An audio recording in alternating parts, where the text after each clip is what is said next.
when you give money in the hands of the people, where the multiplier is far lesser than a rupee spent, is far lesser than that rupee spent. The next very important line is also enhancing the productive capacities in the economy so that we can spur and sustain domestic demand. Third is also an approach which is comprehensive, looking at social security. I already explained the inflation management. So these four major routes and activities have actually kept the economy in a sustained growth path. So in a way, if I have to put in a few words what this budget of 2023-24 is, it actually, in a way, if I can say, astutely balances the requirement for India's development imperatives within the limits of fiscal prudence. So that is a very difficult balance. I'm sure most of us who are speaking on the Indian economy and the budget would observe that it is a very, very tight, measure. It's a very delicately balanced act, and that's what has been achieved in 2023-24 budget, without compromising on India's growth potential and sustaining the growth momentum. We also have made sure that fiscal prudence is maintained as per the glide path we had given 2 years ago. We were in a stretched fiscal situation, sir, post the pandemic. However, the growth in 23-24, the period for which this budget is presented here, will be with good policies such as the PM Gati Shakti, National Logistics Policy, and also the PLI scheme, and with cooperative federalism in mind, empowering states is of great concern for us. And as I go about speaking on specific points on which members of parliament have spoken, I'll also highlight what measures, even as of today, I have taken in order to maintain the state's fiscal health and also ensure that money is in their hands at the time when they need it. So actually from the budget itself, I wanted to place on record again through this response my reply. But even as I heard very many members speak about it, there was this repeated question about, are we giving enough for the states? Total resources are being transferred to states. I'd like to highlight and begin with that. Total resources being transferred to the states, that is the central share in taxes, releases under the centrally sponsored schemes, both put together, under the BE 23-24, which is the proposed budget which is on the table of this House for consideration, is estimated at 17.98 lakh crores. This is higher. This is higher by 1.55 lakh crores over the last year, which is the current running year as of March 31st, 2023. So this is higher by 1.55 lakh crores over RE of 22-23. I'm not even comparing it with the BE. Even over the RE, what we proposed in the current, which is under the consideration of the Parliament, is far higher. It is higher by 1.55 lakh crores and 2.9 lakh crores. And it is 2.91 lakh crore more than the actual of 21-22, the year before. The capital expenditure for 23-24 is at 10 lakh crore, which most members have heard me say, whereas in the year 1920, this amount was only 3.39 lakh crores. And if I go to the last full budget presented during the UPA's 10 years, 2013-14, it was only 2.91 lakh crores. 2.91 lakh crores in 13-14, the last of the UPA budgets. 2020-21 2019-20 budget, which is the budget before the pandemic, it was 3.39 lakh crores. So the states will be the partners in this massive capital expenditure exercise. And in the budget of 23-24, that is the current budget, we have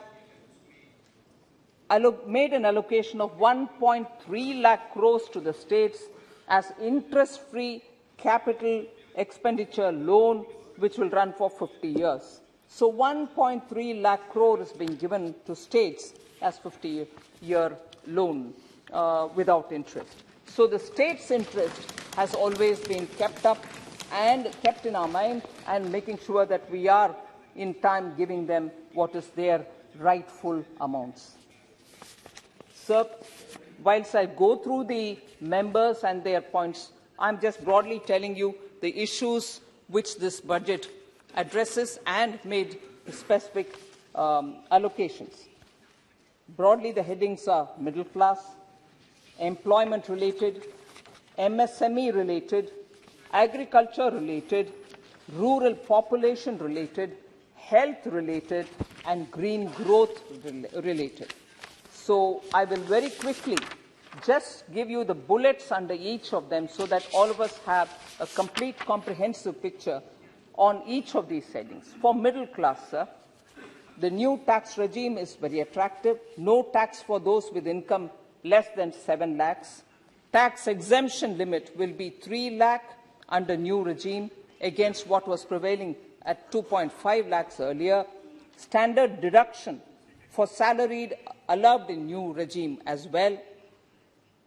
Will reduce tax liability. This proposal will reduce tax liability for majority of middle-class taxpayers. New regime will be the standard or default. Taxpayers will have to opt for the old regime if she or he wants. Doubling of investment limit in small savings schemes from 15 to 30 lakh, and increase in limit of monthly income scheme benefiting senior citizens and others through high interest rate with full safety will also benefit the middle class. And finally, for middle class, new small savings scheme for women and girls with attractive interest rate of 7.5% for a 2-year tenure. Sir, here I can't see member N.K. Premchandran, who asked for a clarification regarding the new income tax regime. He said, I'm paraphrasing, I'm not quoting his exact words, but he said that under the old tax regime, a common man can save up to 4.5 lakh on his income from 9 lakhs. On his income of 9 lakhs, he can save up to 4.5 lakhs. However, he said in the new regime that won't help at all. In reality, sir, it is very difficult, actually, strictly speaking, for a common man who earns 9 lakhs to avail 4.5 lakhs in deduction. And after all, since he has to run the family as well as think of constantly of how best he can reduce the taxes. So when he's earning 9 lakh annually, 4.5 lakh in deduction itself will be quite a large and effort-ridden exercise.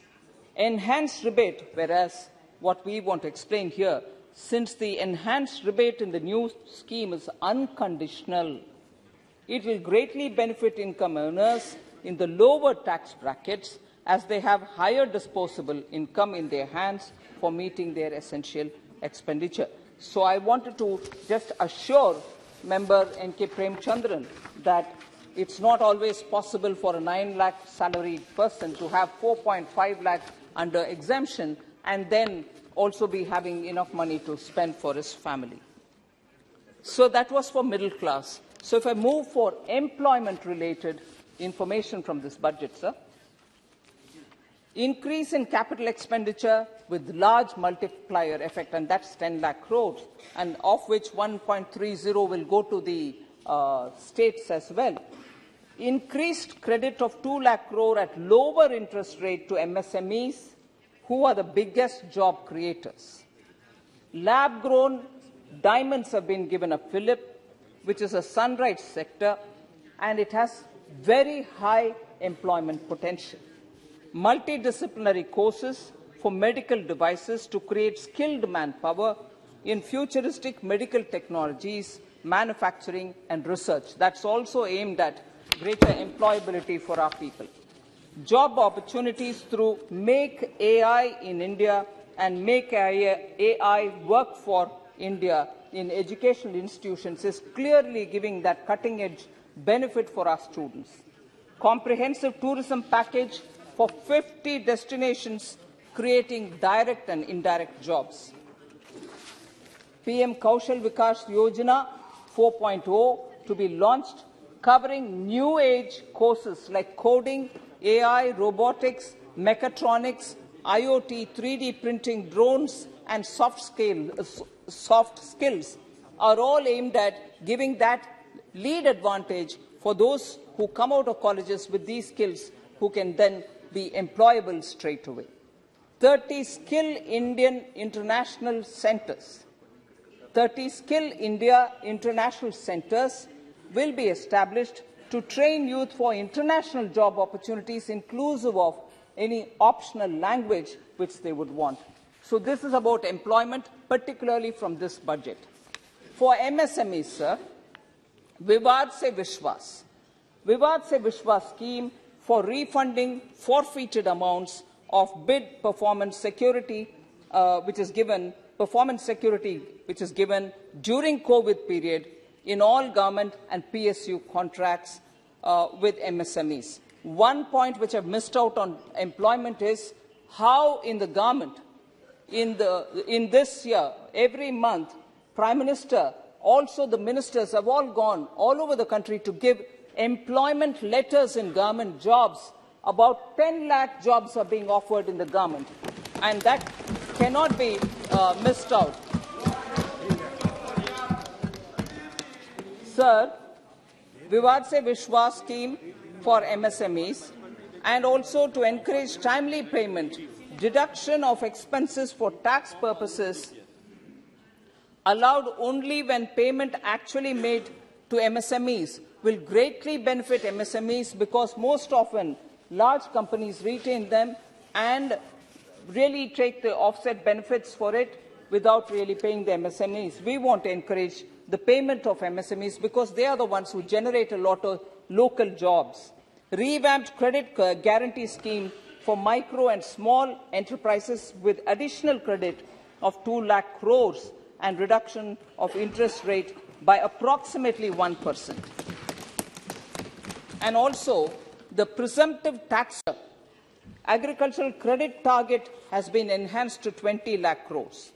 India will be developed as a global hub for Shri Ann, that is the millets, agricultural accelerator fund for agri-startups, major increase in storage facilities through cooperatives, computerization of the PACS packs, and sell it at the right time when they will get better prices.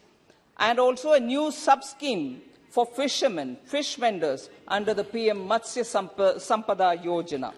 All this is definitely going to make India's agriculture far more robust. Rural population, sir, huge increase in the outlay for Pradhan Mantri Awas Yojana, 66% increase, and 79,000 crores are being given for PM Awas Yojana. Increase in the outlay for Jal Jeevan Mission from 60,000 crores to 70,000 crores. 15,000 crore mission for particularly vulnerable tribal groups. We talk about inclusion, but when we talk about what is being provided to the tribes, nobody wants to hear that, and they will still question. Sir, I have a request. माननीय वित्त मंत्री जी,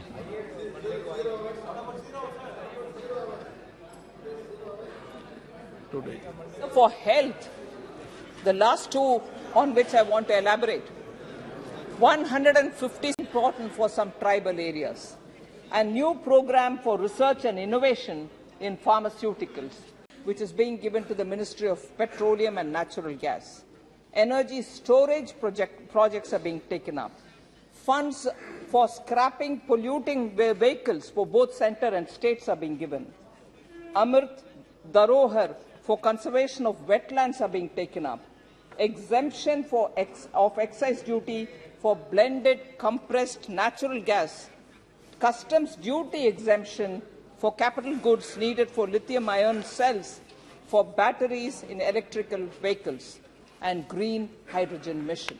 So in gist, I tried capturing all those topics under which the budget had a lot of provisions here and there, but I've put it all together to summarize here, sir. Now I go to those 15 particular groups of issues on which honourable members have spoken. I'll group it all together on behalf of the members and try to address them. The fiscal glide path is the first issue, maintained at the cost of reduced food and fertilizer subsidy. That was a member's apprehension which was put here, saying allocation for food and fertilizer subsidy has been drastically reduced. Was if I can call it as an allegation was levied. I want to say here, sir, levelled. 2015-16 till 2019-20, food subsidies have been in the range of 1 lakh crore to 1.12 lakh crores. I'm talking about 2015-16 to 2020. Whereas now in this budget, for 23-24, the projection for food subsidy is 1.97 lakh crores. So it is far higher, in fact double than what was being given in 1920 or even earlier.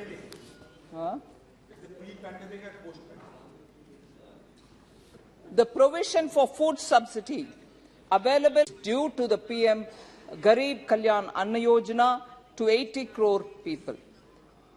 So the central government now, under the new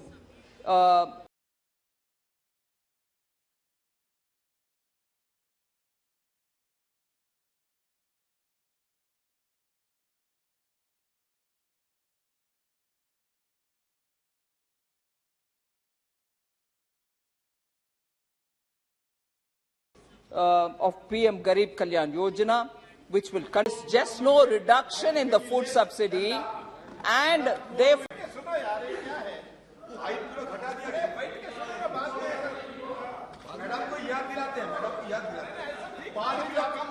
देखो मैं आपको एक नहीं सुनो पहले 5 ही तो मिलता था यार. अरे सुनो Adhir Babu, you are a very senior member. Continuously disturbing, it is not to your stature, I am telling you. It is not fair on your part. अरे बैठिए यार ऐसे. Sir, today Adhir ji is very conscious. Adhir ji is very conscious. I have always my respect. I have a great respect. Thank you. Surely, with that respect in place, even from my side, Adhir ji is very conscious. 5 kgs कम हो गया है. इनके NFSA 2013-14 में कितने राज्य में NFSA implement किया गया था? कोई 7 states only agreed to go along with them, and even in that it was only 5 kgs. Suddenly क्योंकि मोदी जी ने गरीब के लिए कोविड के समय में किसी गरीब भूखे ना रहे, माननीय प्रधानमंत्री जी एडिशनल 5 kg दिया. वो एडिशनल क्या बात है जी.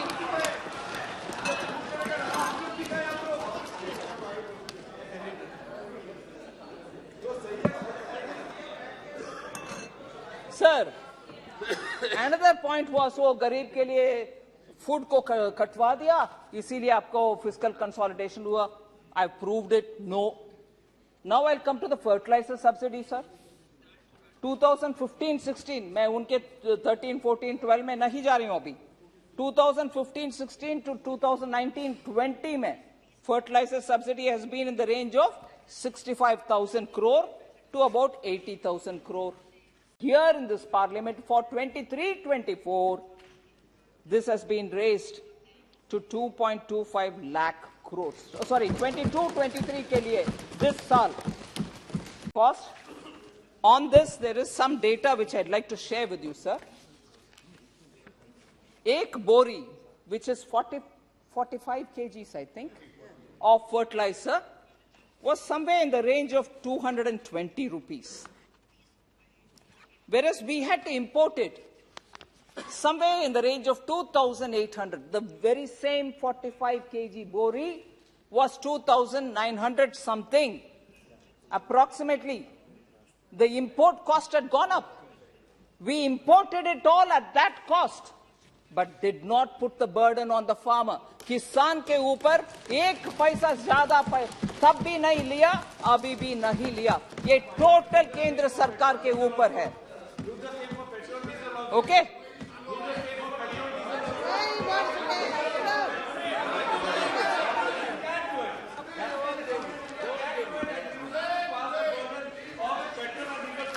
सर, I was, एक मिनट सर, क्योंकि हमारे very active member honourable Gogoi इस विषय में उठे, मैं जो विषय बाद में बोलना चाहती थी मैं अभी ही बोल रही हूं.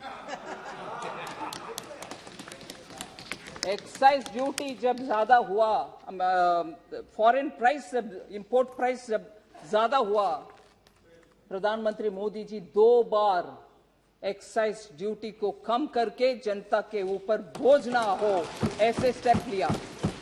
नवंबर में और जून में, नवंबर 21, जून 22 में 1 मिनट सर उस विषय में बोलना चाहती हूं. तब से लेकर आज तक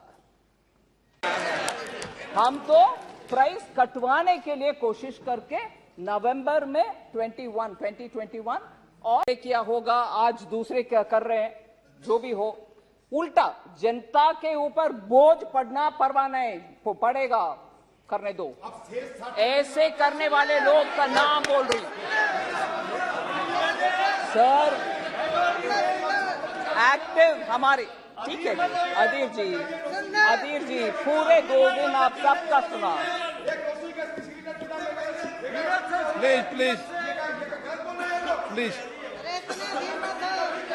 प्लीज धैर्यपूर्वक सुनिए. सर, हमारे एक्टिव मेंबर गोगोई जी, वो उनके हिमाचल के सरकार से पूछना चाहिए. चुनाव जीतकर आने के तुरंत बाद VAT, VAT, value added tax on diesel 3 रुपए ज्यादा किया. ये उनका है, ठीक है सर. सर, और वैट इंक्रीज करने वाले आप हो भाई, वैट इंक्रीज करने वाले आप हो. आप बिना सोचे समझे बात ना करो. आपने वैट इंक्रीज किया डीजल के ऊपर, वो भी सर. इसीलिए वो कभी भी, कांग्रेस के कल्चर यही है, आरोप लगाएंगे मगर जवाब देंगे तो हम चिल्लाएंगे, वॉकआउट करेंगे. सर, दूसरा एक और विषय, अरे करप्शन के ऊपर आप डेटॉल से मुंह साफ कर दो भैया. कांग्रेस वाले करप्शन के ऊपर आप बात कर रहे हो. सर, पंजाब में सर आपकी कोई आवाज नहीं जा रही, बंद कर दीजिए. पंजाब में सर प्राइस बाय अप्रोक्सीमेटली 90 पैस पर लीटर इंक्रीज हो रहा है भाई, कम नहीं हो रही है. पंजाब ओ सर,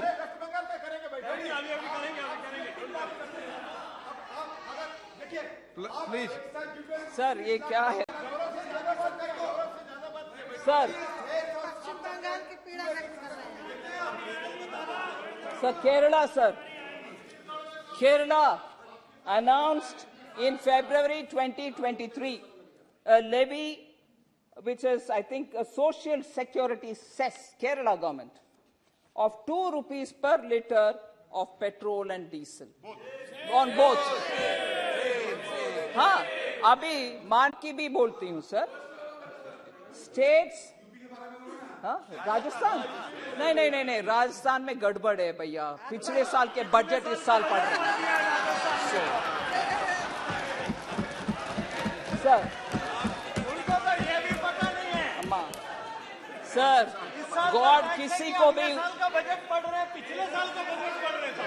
ये भी सर मैं ये भी बजट चाहिए कि पिछले बजट इस साल पढ़ रहे हैं. I pray to God honestly गलती किसी का भी हो सकता है. I pray to God nobody should be able to be in that position, but today it happened, so I have to mention it. So nothing wrong, sir. Sir, six, I'm saying about 6 other states, sir, which marginally reduced or didn't reduce at all. Andhra Pradesh, Telangana, Kerala, and Jharkhand have not reduced the prices on petrol and diesel till date. As I said, some states probably reduced marginally.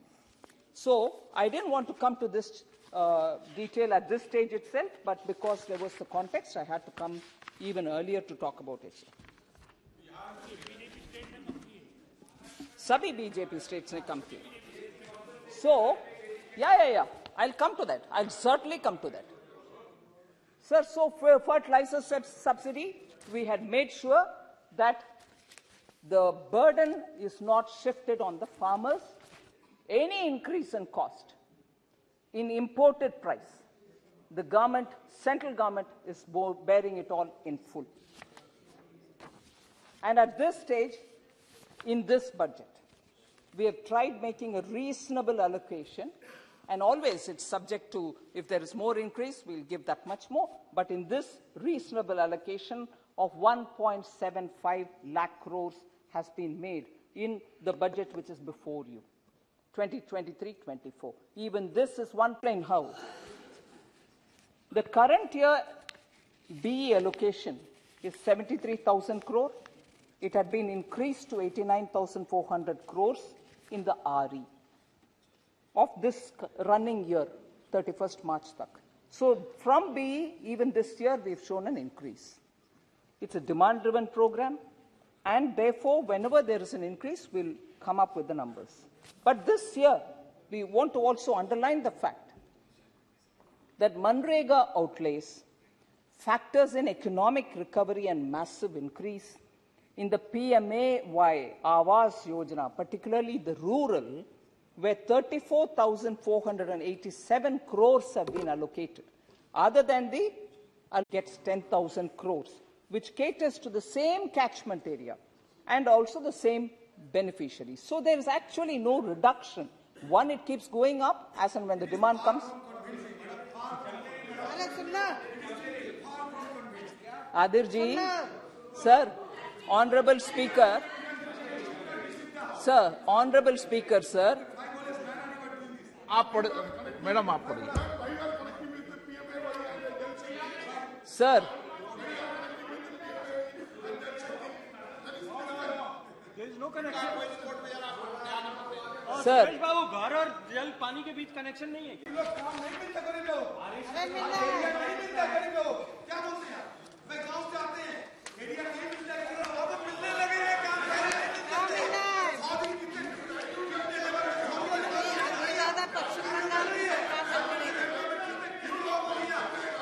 Sir, Honorable Speaker, sir.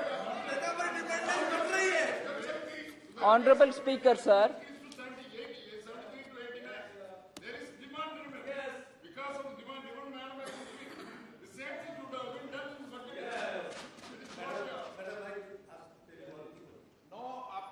Sir, 1 minute, sir. Sir, it is. I want to just highlight. No. List to read. Please, sir. Allow me, sir. Sir. Manrega, sir. Sir, please allow me to speak, sir. Oh, take it, sir. Okay, sir. Sir, MNREGA के ऊपर जितना भी चिंता, sir, MNREGA के विषय में क्योंकि इतना चिंता वाजिब है, अरे वाजिब है भाई, इतना चिंता जता रहे हैं।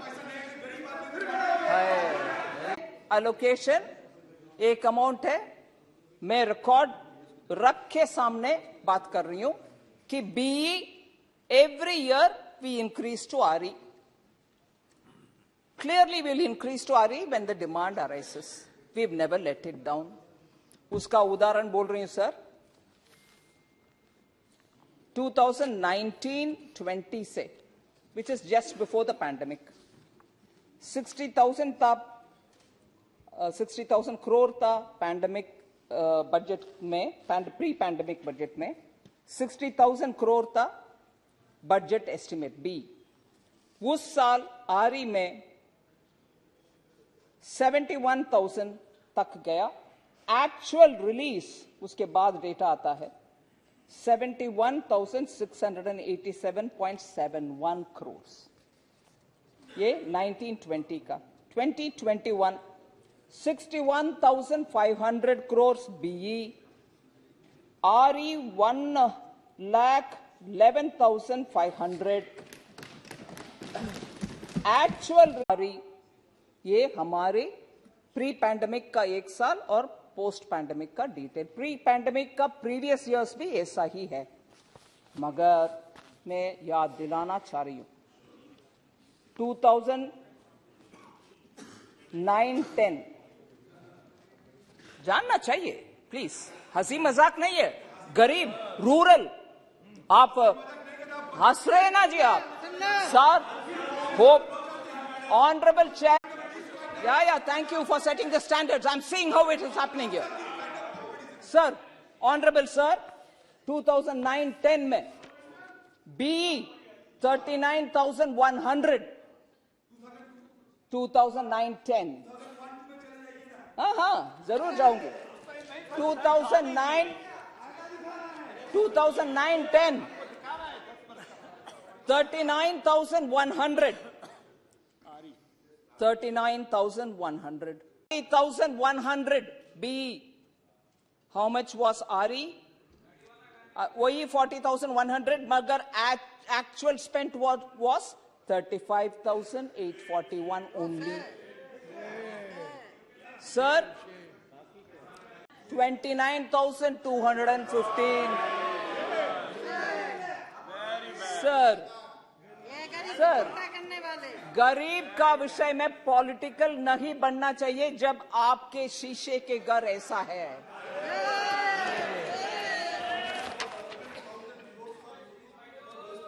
Yes sir, I will come.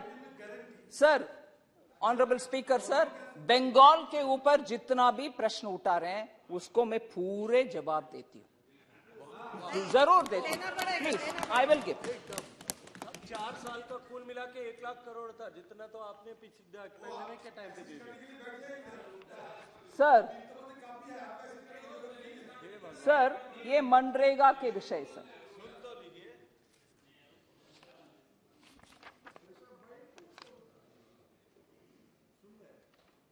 teams which investigated Manrega works in Bengal found serious shortcomings in the works. मैं पूरे बोल रही हूं, आज का विषय भी बोलूंगी। State government was asked to submit action taken report on the observations by the various teams. The state government submitted one set of reports of action taken in 2022, late November, December. And that amount is 5,473 crores. Once the scrutiny is all over, that amount will get released. One. Second, sir, again, many claim, this is Awas Yojana, Gramin. Many complaints have been received from MPs and MLAs about irregularities in the implementation of the scheme.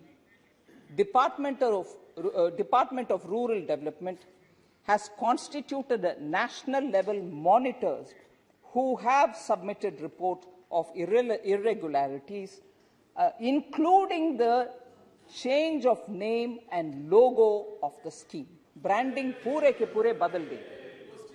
ATR has been sought. Sir, ATR was sought from the state government, which was action taken report has come. And after that also, very many questions were, in fact, beneficiary list was asked. Again, complaints were received about irregularities on the list of beneficiaries, which was prepared by the state government, including ineligible beneficiary. Department has sought an ATR again, another action taken report again. So that is one thing. Gram Sadak Yojana, 173 crore is pending for release to the state due to reconciliation related issues between center and state. No, there are more. I don't want to, sir, I don't want it to appear as though I am saying it all, and therefore central government is only creating problem. Media reports, sir, this I'll authenticate and submit on the table. PM Awas is for rural poor, but in West Bengal, owners of houses like these are on the list. Sir, it is not me. So double mansion-like buildings are being built. Is it right? Is it not right that I should investigate, sir? I'll authenticate and submit. I'll also come to one more, sir. I'll finish this. Then you can talk, sir, with the permission of the chair. Sir, GST compensation cess. Sir, this you must, honourable member, kindly, with the permission of the chair, I'd like to request you, please he should listen to this particular thing, sir. और ये हम सब के लिए भी एक सबक जैसे विषय है. मैं बहुत ही विनम्रता से ये बात आपके सामने रखना चाह रही हूँ. Sir, GST compensation cess. West Bengal says 823 crore is pending for release to the state because the state government has not sent AG certificate. I'm saying 2017-18. But in this bahana, this is not a news report. This is my own office paper I'm reading. I'll just give you this information. It may be useful for the honorable member. Sir, honorable chair से बात कर रही हूँ मैं. Honorable chair के साथ बात कर रही हूँ मैं. Sir, arrears of compensation released to states, union territories, as per AG certificate which is given for the revenue figures. AG का certificate के साथ compensation का request जब पहुंचता है, हम amount release करते हैं. वेस्ट बंगाल के डिटेल मैं आपके सामने रखना चाह रही हूं, बहुत ही विनम्रता से. Compensation cess. सर, बार बार हमें बोला जाता है, चिट्ठी आता है बंगाल से, हमारे कॉम्पनसेशन रिलीज नहीं हुआ. एजी सर्टिफिकेट के साथ अगर आता है, मैं तुरंत रिलीज करती हूं. बट बंगाल के विषय आपके सामने बहुत विनम्रता से मैं रिपीट कर रही हूं, क्योंकि मुझे चकित रह गई हूं ये देखने के बाद. क्या विषय? एजी का सर्टिफिकेट. सर, एजी का सर्टिफिकेट के साथ कॉम्पनसेशन का क्लेम कब से नहीं आया बंगाल से? 2017-18 नहीं आया, 18-19 नहीं आया. पहले बताया होता ये देने वाले हो आप, तो मैं आपको जल जीवन मिशन का भी आंकड़ा दे देता. कितना कंप्लेंट आया? सर, मैं एक और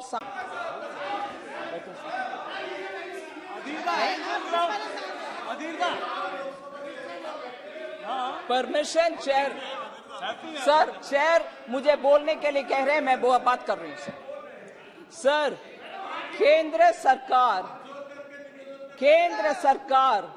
हर राज्य को जब उनको सेंट्रल आर्म्ड पुलिस का मदद चाहिए होता, उनको दे देते हैं. सेंट्रल आर्म पुलिस चाहिए, ले लो.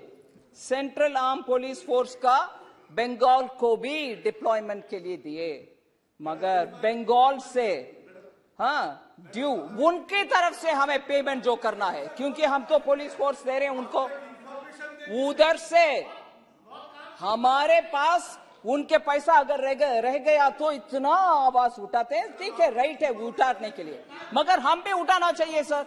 सेंट्रल आर्म फोर्सेस बंगाल के लिए दिए 1841 करोड़ पैसा हमारे उधर बाकी पड़ा हुआ है, नहीं मिला। ये कैसे सर? हम देते रहे। उसका ड्यू प्रोसेस पूरा है कि नहीं? सर, बंगाल के विषय में मैं ये बात जरूर सामने रखना चाहती हूँ, because it's matter of data.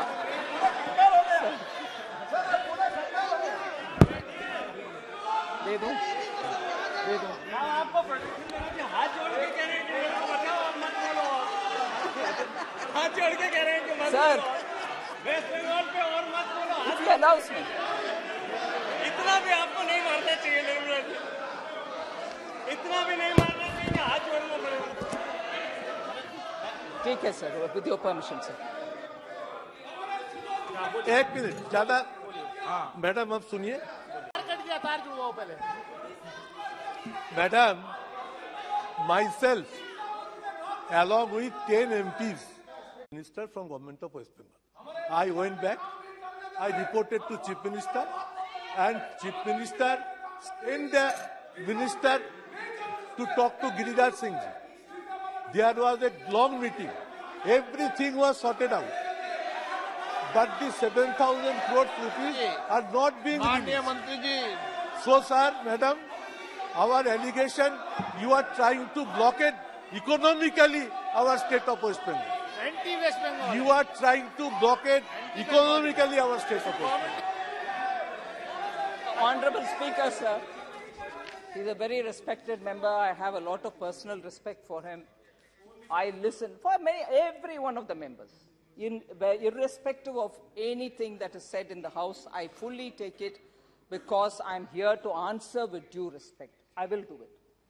Sir, but whilst he may give me, honorable member may give me the details of his meeting with the Honorable Minister Giriraj Singh and everything else, नहीं, that allegation एक against minute, sir, किसी भी मंत्री से बाहर चर्चा हो, इसको सदन के अंदर बोलना कोई तर्क आवश्यक नहीं है। नहीं। आप तो ठीक है, आपका जवाब दीजिए। But I would request the honorable member to say Bengal का ब्लॉक कर रहे हैं, वो नहीं है। हम माननीय बार-बार सदस्य giving you गलत। detail. मैं बाहर निकाल दूंगा, आपको पोस्ट निकालेंगे। So, what I state here is, sir, with facts. I state with facts. I am not giving any figment of my imagination. Sir, then this question of reduction in agriculture allocation. Senior member T.R. Baluji mentioned about it. About 8,000 crores, sir, from RE 22-23 to BE 23-24. What was in the RE of the current running year to the BE of the forthcoming year. 8,000 crores is the increase. It includes outlays for agriculture research, animal husbandry, dairying, fisheries, and cooperation sector. PM Kisan, sir, also reflects the provision based on beneficiary update. Quite a few members, many of them are not here, but I still will say it. PM Kisan, sir, there is a lot of data updation which is going on. Deduplication analysis of beneficiaries being done by the Ministry of Agriculture. So the duplications are being weeded out. And this is not being said for the first time here. In budget at a glance document which was shared along with the budget speech, in page 10, this explanation has been very clearly given as to what is the deduplication exercise which is going in the PM Kisan. So if people were to ask me, why is it reduced? That is the deduplication spillover, which I want to put it on record as was stated even in the budget at a glance document. So let me now state this, sir. Every eligible beneficiary of PM Kisan will continue to get their benefits, every eligible one. So there is no reduction. Here, I certainly want to refer to a SBI study, sir, which speaks about what actually has happened in terms of, because quite a lot of members expressed their concern about what happens to the doubling of income for the farmers. Quite a few members mentioned about it. And I will give you not my own analysis, but State Bank of India's report. They have a study group which periodically keeps studying on various different developmental activities. July 2022, their report said farmers' income doubled for the financial year 22 compared to financial year 18 for certain crops in some states. So the process was happening, like soya bean in Maharashtra, cotton in Karnataka, while in other cases, if it didn't double, it at least became 1.7 times the original income. Allied and non-farm income showed. It is true that it is reaching doubling. Allied and non-farm incomes showed a significant increase of 1.4 to 1.8 times in most states, in tandem with farmers' income during the same period. So this substantiates another thing, sir. There's one more. 77th National Sample Survey that the source of the farmer income has become increasingly diverse. सिर्फ खेती से जो पैदावार होते हैं उसके income सिर्फ नहीं, मगर उससे जुड़ा हुआ बहुत सारे कार्यक्रम से भी किसान का उनका आय बढ़ रही है. ये स्पष्ट उनके 77th नेशनल सैंपल सर्वे के द्वारा डेटा अभी मिल रही है. So SBI study also says sir, Kisan credit card के द्वारा उनके क्रॉप लोन जो मिलता है, अभी कितने किसान क्रेडिट कार्ड है वो भी हमारे जानकारी रहना अच्छा होगा. 73.7 मिलियन एक्टिव केसीसी, मिलियन मतलब इधर 7 crore, am I right? 7 crore 37 lakh किसान क्रेडिट कार्ड एक्टिव है सर. वो किसान खेती भी करें, डेयरी भी करें, फिशरी मत्स्य पालन भी करें, उन सब का मिलजुल करके 7 करोड़ से ज्यादा किसान क्रेडिट कार्ड है. उनको मार्केट लिंक्ड प्राइस से अलाइन ही होता है, उससे एकदम कम नहीं होता. अगर कम होता किसान मार्केट में ही चले जाएगा. ये मिनिमम सपोर्ट प्राइस कभी भी उनके कॉस्ट और उनके रिटर्न ये सब कैलकुलेट करते हुए हम करते हैं, इसीलिए एग्रीकल्चर इनकम में भी बढ़ोतरी हो रही है. सर फिर इन्फ्लेशन के ऊपर, again I refer to Honorable Member Gaurav Gogoi, there's been a wave of external factors which have caused the price increase, whether it is Russia, Ukraine, or even the various disruptions in supply chain. But India's retail consumer price inflation, the CPI, had peaked to 7.8% in April 2022. But now it has come down to 5.7, 5.8%, and therefore it is well within the tolerance band. And this is because, and I would like to seek your indulgence, sir, I want to here specify the various steps that government has taken, and it will be helpful for honorable members to know about it. It is not without effort that these prices, the CPI has come down. UK and Germany are having an inflation rate of 9.2% and 8.5% respectively.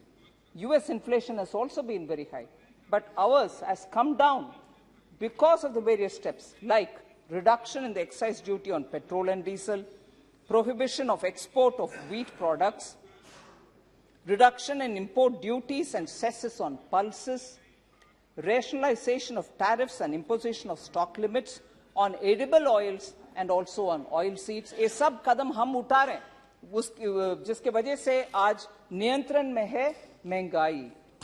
Maintenance of buffer stock for onions and pulses, rationalization and of import duties on raw materials used by manufacturing sector, imposed also an export duty of 20% on rice, brown rice, semi-milled rice, as well as wholly milled rice. So, except for parboiled rice, every export item under rice has been levied with an export duty.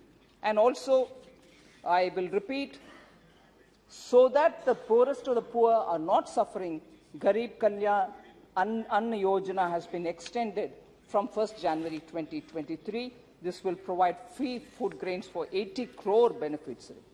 Import duty on masoor has also been brought to 0%, जिससे हम सस्ते में import कर पाएंगे मसूर को.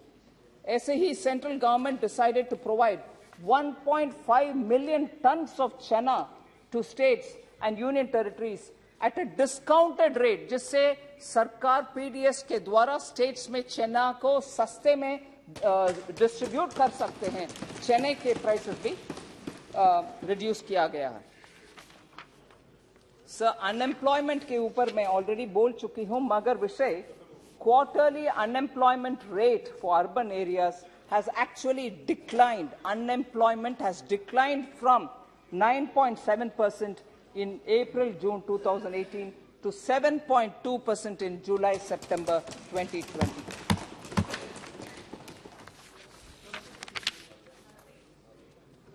So, employment generation through MSMEs is something which I earlier elaborated on. There was also this very frequently heard concern that health and education had lesser allocation. Even that is not true, sir.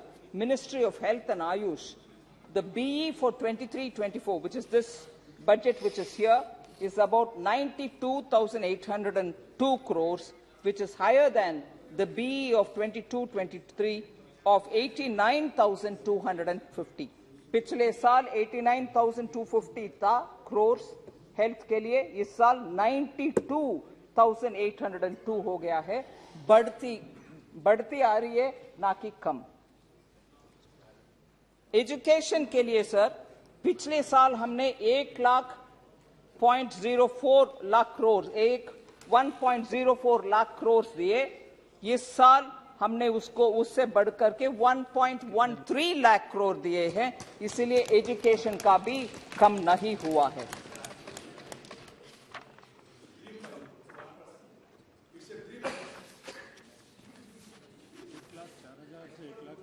So paddy has not been procured. This was a specific, probably, concern by Sri Bhartrihari Mehtab. Odisha is following a decentralized procurement strategy.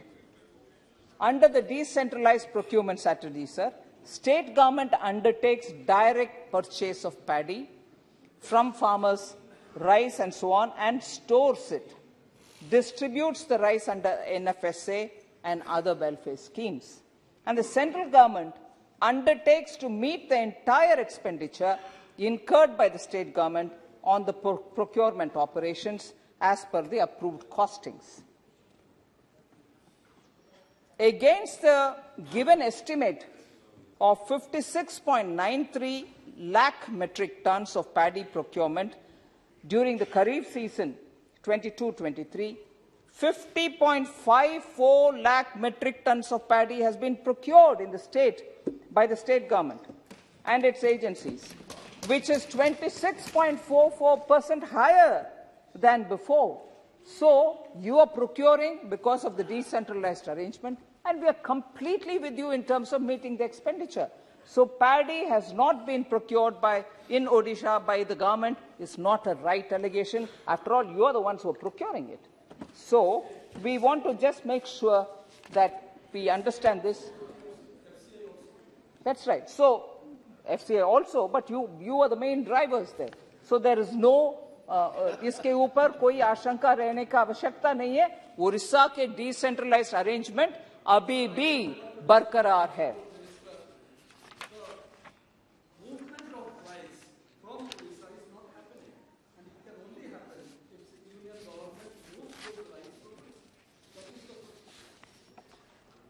But I thought he was talking about the procurement earlier.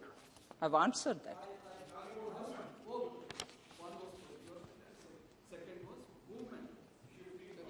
Sir, Then there were a lot of members who said allocation has not been announced in the budget for MISHTI, Agricultural Accelerator Fund, PM Pranam, Shri Anna Yojana, and all that. That will obviously come after we have the budget cleared through the House. Sir, lastly, quite a few. Sir, I have few things to say, sir. Sir, मैं हिंदी में भी बोलना चाह रही हूँ sir, अगर मेरा गलती कुछ है तो हिंदी में बोल रही हूँ।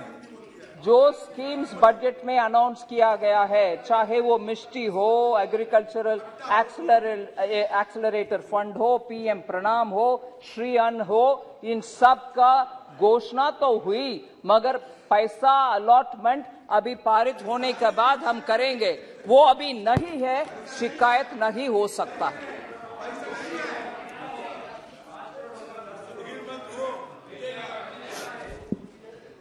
Sir, special package for J&K. Sir, special package for J&K. J&K के ऊपर attention नहीं है. I can't see the member, Honorable Hasnain Masoodi ji. Magar, I just want to highlight special fiscal support. आपको याद होगा सर, जब मैं supplementary demand for grants के लिए विंटर सेशन में आई थी, 9,486 crores have been given for special assistance, special fiscal support for J&K. Then that also includes 850 crore grant for Jhelum Thavi flood recovery project, which is funded by the World Bank. So J&K के लिए जो देना है, वो absolutely on the dot हो रही है, additional भी support मिल रही है. Substantial progress has also been made in the implementation since only after 2019, and despite COVID pandemic, the disbursement of 62% of external assistance in 154 million US dollars has also happened post 2019 for Jammu and Kashmir. External assistance के द्वारा भी J&K को 2019 के बाद 62% ज्यादा allotment और disbursement हुआ है. Sir, health and education cess, माननीय मेंबर सुप्रिया सुले ने उठाया कि नहीं, government collect so much of cess in the name of health and education, where does this amount go? I just want to read the numbers, क्योंकि numbers ही explain करेंगे सच्चाई क्या है. 2021, meaning 2020-2021, 35,821 crores were collected, cess that was collected under the name of health and education cess.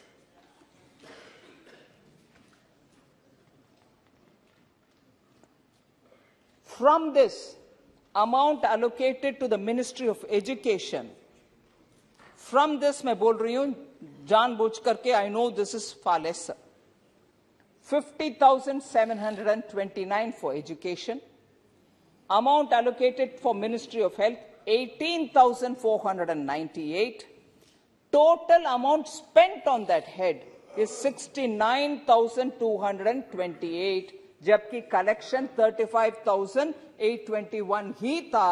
Actually हमने states को 69,228 तक दिया है सर उस साल 2020-2021. सो सेस ज्यादा कलेक्शन हो गया, हम उसको इधर रख रहे हैं नहीं.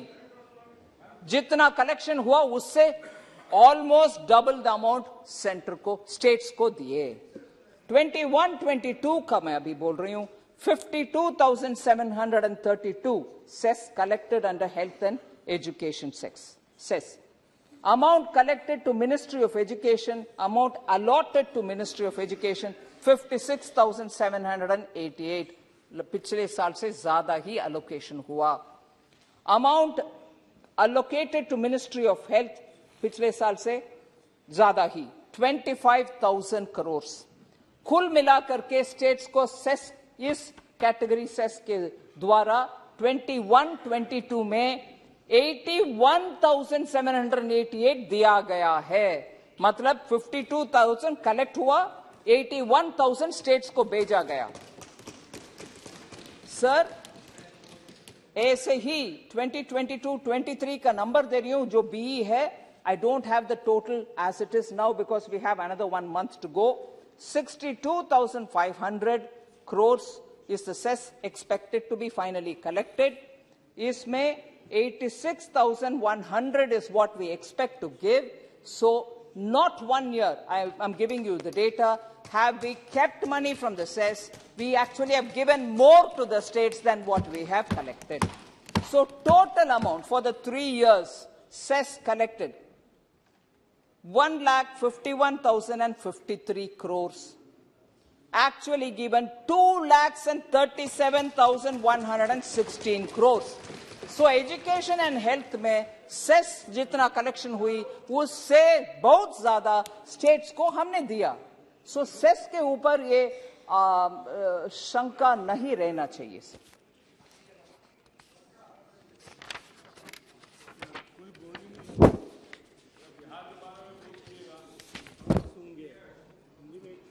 Sir, again, here it was question about 15th Finance Commission, the share of the states in the divisible pool, which is 41%.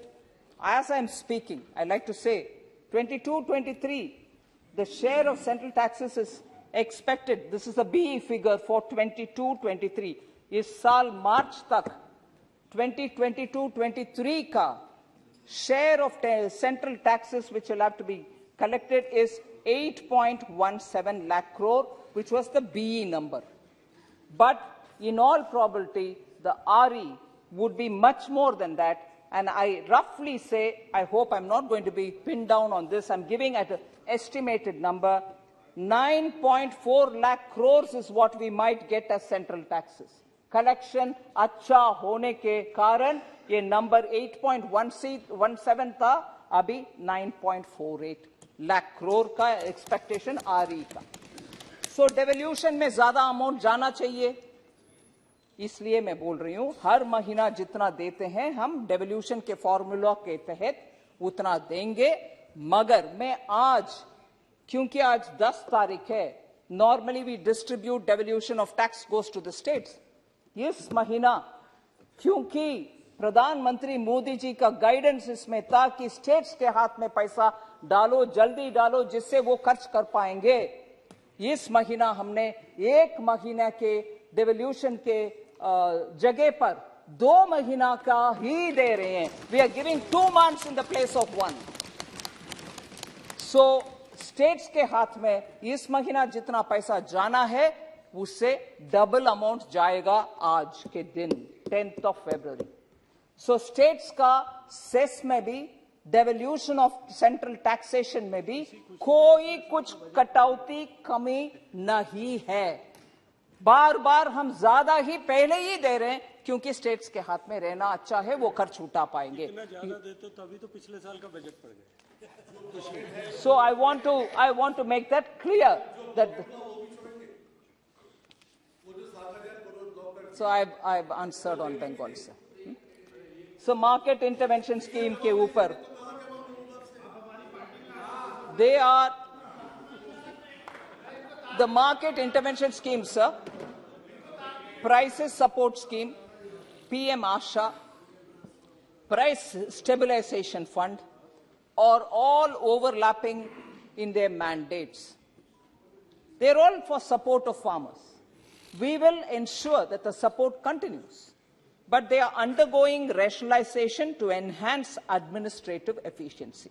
That I want to make clear here. Therefore, accordingly, a token provision under MIS and PSS scheme has been made in this budget.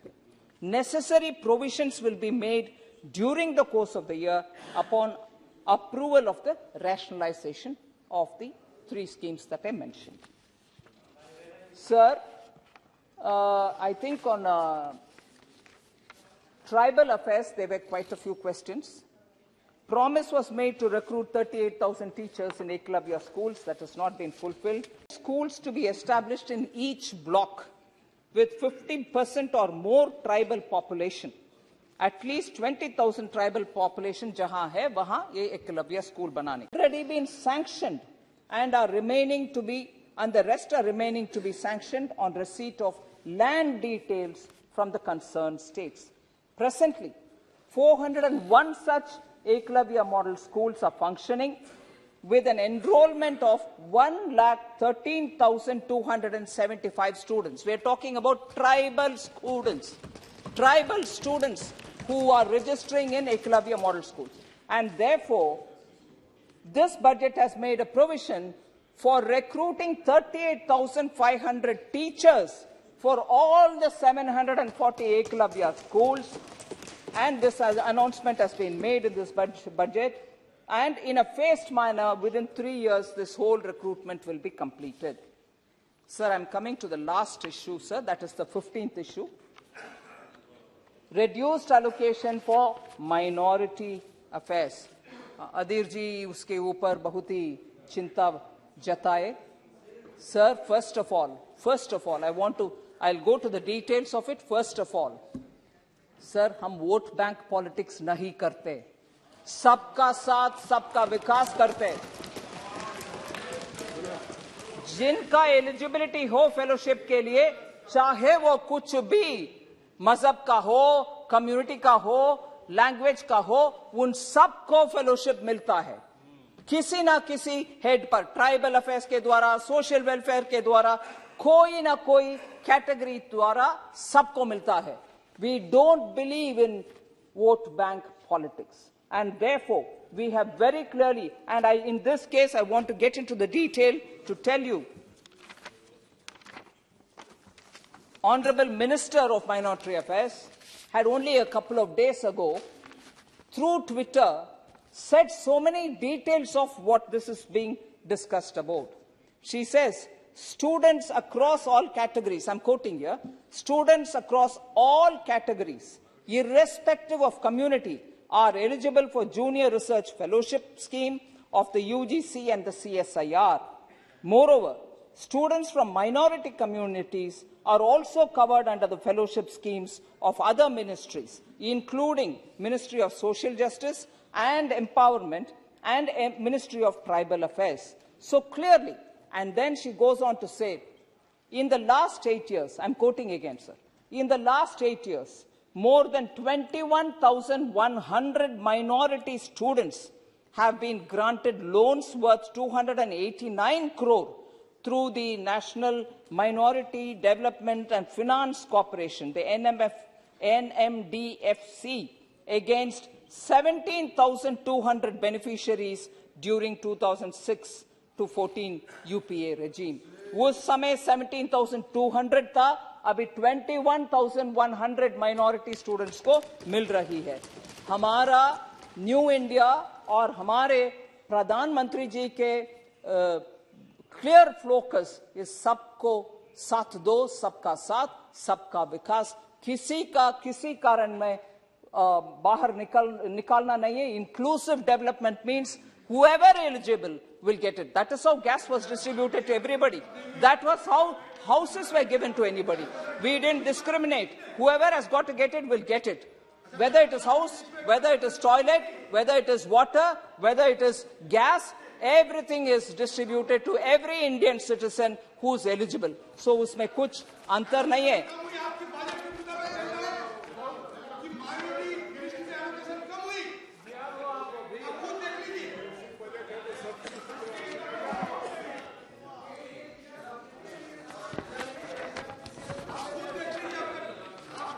Sir, एक और विषय sir. It's very audible, thank you. Very audible and I've answered. If you want to not hear it, it's a different story. Sir, एक विषय sir. I've answered that question, sir. Honorable member, I've answered that question. Sir, एक और विषय sir. क्योंकि मेरा नाम लेकर के विपक्ष के नेता बोले निर्मला सीतारामन ने इतना अमाउंट ग्रीन के लिए अलॉट किया, ये किसी को मन में रखते हुए अलॉट किया। प्रधानमंत्री मोदी जी के सरकार में कोई किसी का मन में रखते हुए नहीं करते, सबको मन में रखते हुए करते हैं। ये देश को मन में रखता है, इसीलिए ऐसे बयान देना absolutely is wrong. If anything, I would want to end in a positive note, but if anything, if such language continues, and I've been repeatedly the target of such language by the leader, I'm not taking anybody's name because the leader is not around here now, throw the allegation and go away. I'm sorry, sir, if allocations were made, if phone calls were made, if relations were given benefit, if Jijajis and Batijas got benefit, it might be their culture. Under Prime Minister Modi, none of us do any of that. And therefore,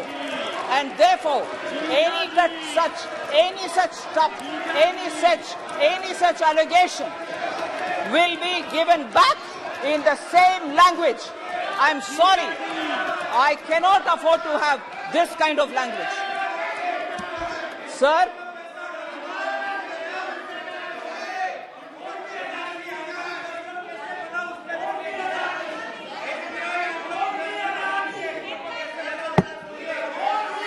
अंत में sir, अंत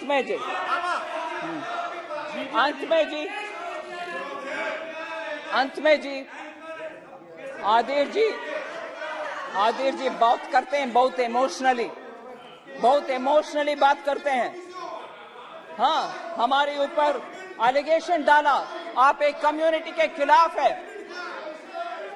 sir, मैं appeal करती हूं आपको, speaker sir, मैं appeal करती हूं आपको, जरा सुनने के लिए क्षमता रखने के लिए बोलिए। सिर्फ 2-3 विषय है सर, सिर्फ 2-3 विषय जो उनको थोड़ा पसंद नहीं लगेगा।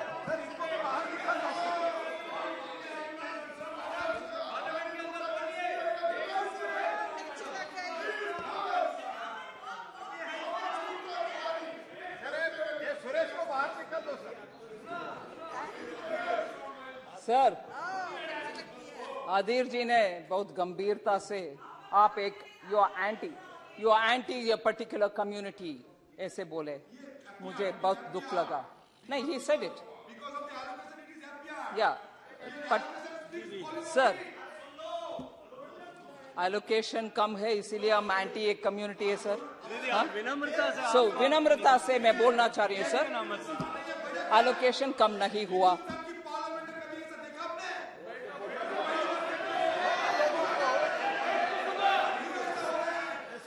को जीजा का नाम लेता है तो ऐसा प्रॉब्लम हो जाता है सर।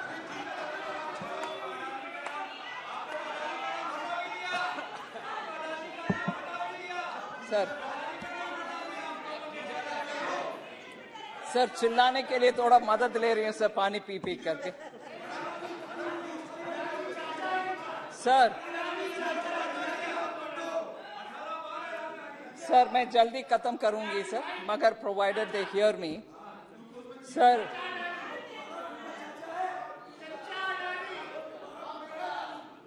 बजट में कोई एलोकेशन किसी का भी कम नहीं हुआ, मैं बार बार उसको नंबर के साथ बोल रही हूं। फिर भी क्योंकि नंबर कम हो गया है, ऐसे वो अनुमान रख के बोलते हैं कि आपने एलोकेशन कम किया इसीलिए उनके खिलाफ है। मगर मैं याद दिलाना चाह रही हूं सर, हिस्ट्री के कुछ पन्नों से, हिस्ट्री के कुछ पन्नों से मैं प्रश्न पूछना चाहती हूं।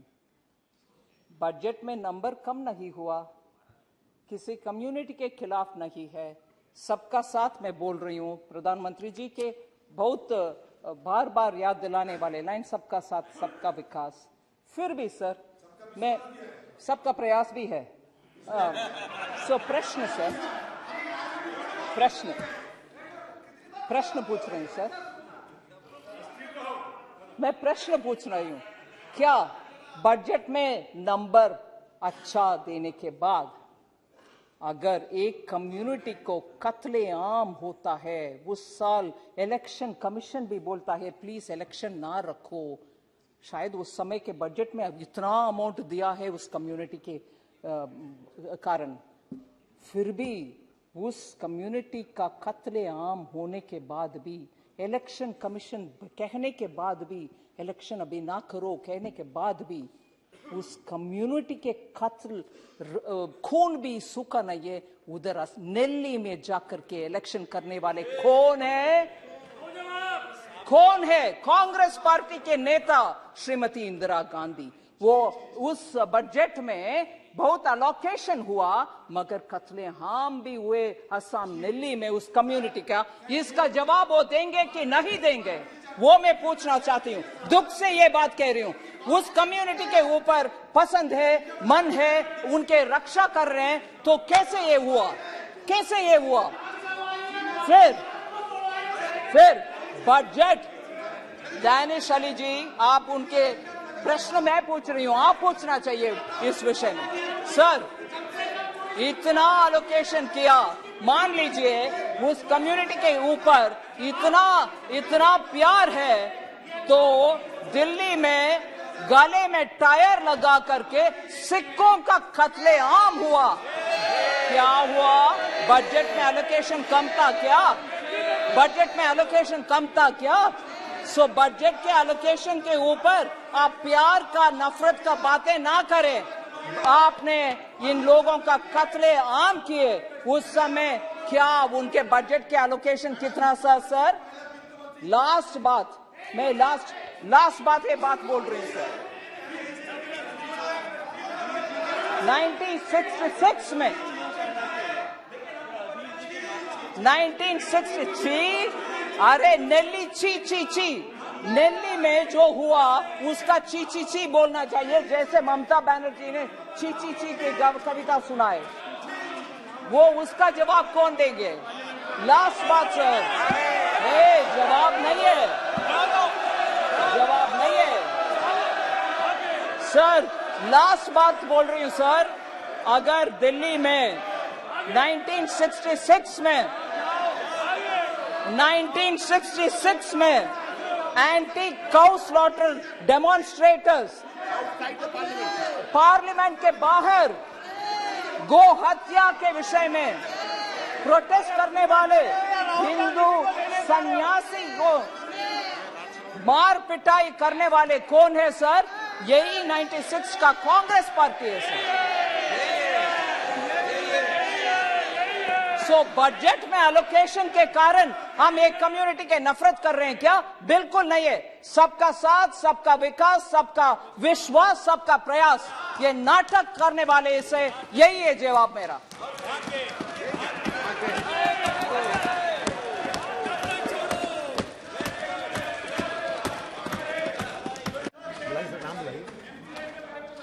श्री मरगनी भरत जी।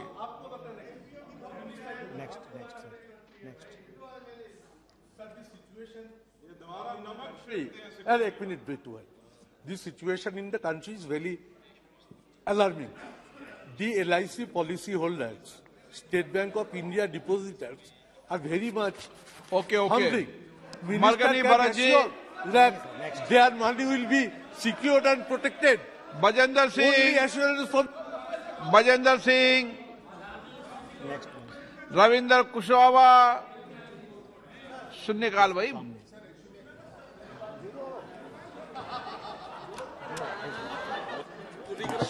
शून्यकाल।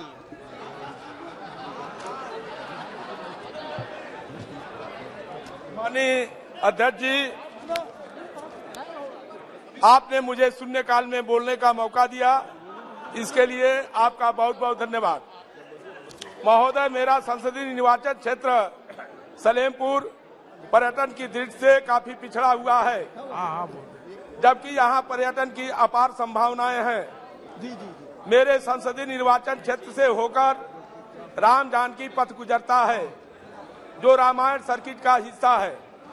राम जानकी पथ से केवल 6 किलोमीटर की दूरी पर स्थित सोहगरा धाम में एक पौराणिक शिव मंदिर है, जहां पर जनकपुर से अयोध्या जाते समय माता सीता ने महादेव जी की शिव की पूजा अर्चना की थी। लेकिन इस पौराणिक मंदिर को रामायण सर्किट से नहीं जोड़ा गया है, जिसके बिना रामायण सर्किट अधूरा है।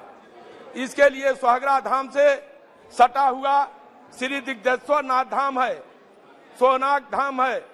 मैल चौराहा पर विश्व प्रसिद्ध संत महर्षि देवरावा बाबा का आश्रम है। मेरे संसदीय निर्वाचन क्षेत्र के बलिया में महान ऋषि भृगु संहिता के रचयिता महर्षि भृगु आश्रम ऋषि का आश्रम है। और बिहार की सीमा से लगे सोहनपुर में श्री राम जानकी मंदिर और एक विशाल तालाब है, जिसे पर्यटन की दृष्टि से विकसित करने की आवश्यकता है। इन स्थानों को विकसित करने के लिए उत्तर प्रदेश सरकार ने हर संभव प्रयास किया है, लेकिन अभी बहुत कुछ करने की जरूरत है। माननीय मंत्री, अतः मैं माननीय मंत्री जी से मांग करता हूं कि स्वदेश दर्शन योजना के अंतर्गत सुहागरा धाम को रामायण सर्किट से जोड़ने और सोनाग धाम, दिग्देश्वर नाथ धाम, महर्षि देवरावा बाबा आश्रम मैल, श्री राम जानकी मंदिर सोहनपुर और महर्षि भृगु ऋषि आश्रम बलिया को विकसित करने की कृपा करें। धन्यवाद। जामयांग शेरिंग नामग्याल। बहुत बहुत धन्यवाद अध्यक्ष जी, आपने मुझे इस शून्यकाल पे एक महत्वपूर्ण मुद्दा उठाने का जो मौका दिया।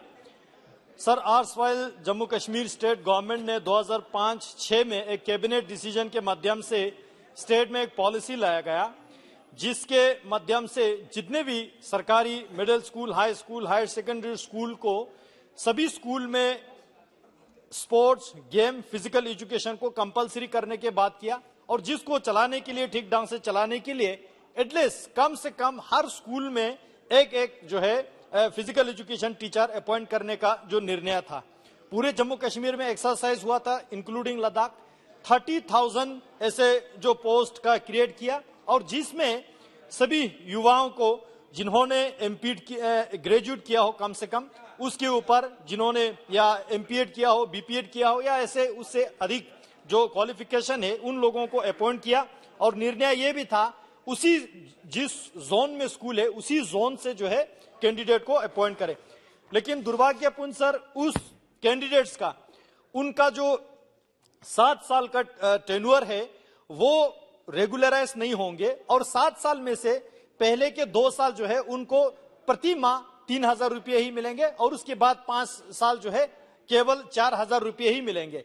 ऐसे अभी लद्दाख और जम्मू कश्मीर अलग होने के बाद अभी भी ये जो है कंटिन्यू चल रहा है। मेरे आपके माध्यम से सरकार से, माननीय गृह मंत्री जी से विशेष निवेदन ये है, Jammu Kashmir UT with legislature है, जब स्टेट गवर्नमेंट बनेगा तो वहां के डिसीजन हो जाएगा, लेकिन लद्दाख में टोटल लेह कारगिल में 98 ऐसे जो आज हमारे पास फिजिकल एजुकेशन टीचर है, सर 1 मिनट में खत्म करता हूं, 98 टीचर से फिजिकल एजुकेशन, जिसको रेबारे खेल का नाम दिया गया, जो प्रति माह 3,000-4,000 रुपये में इतने जो दुर्गम क्षेत्र में बार्फ इलाके में जो काम कर रहा है।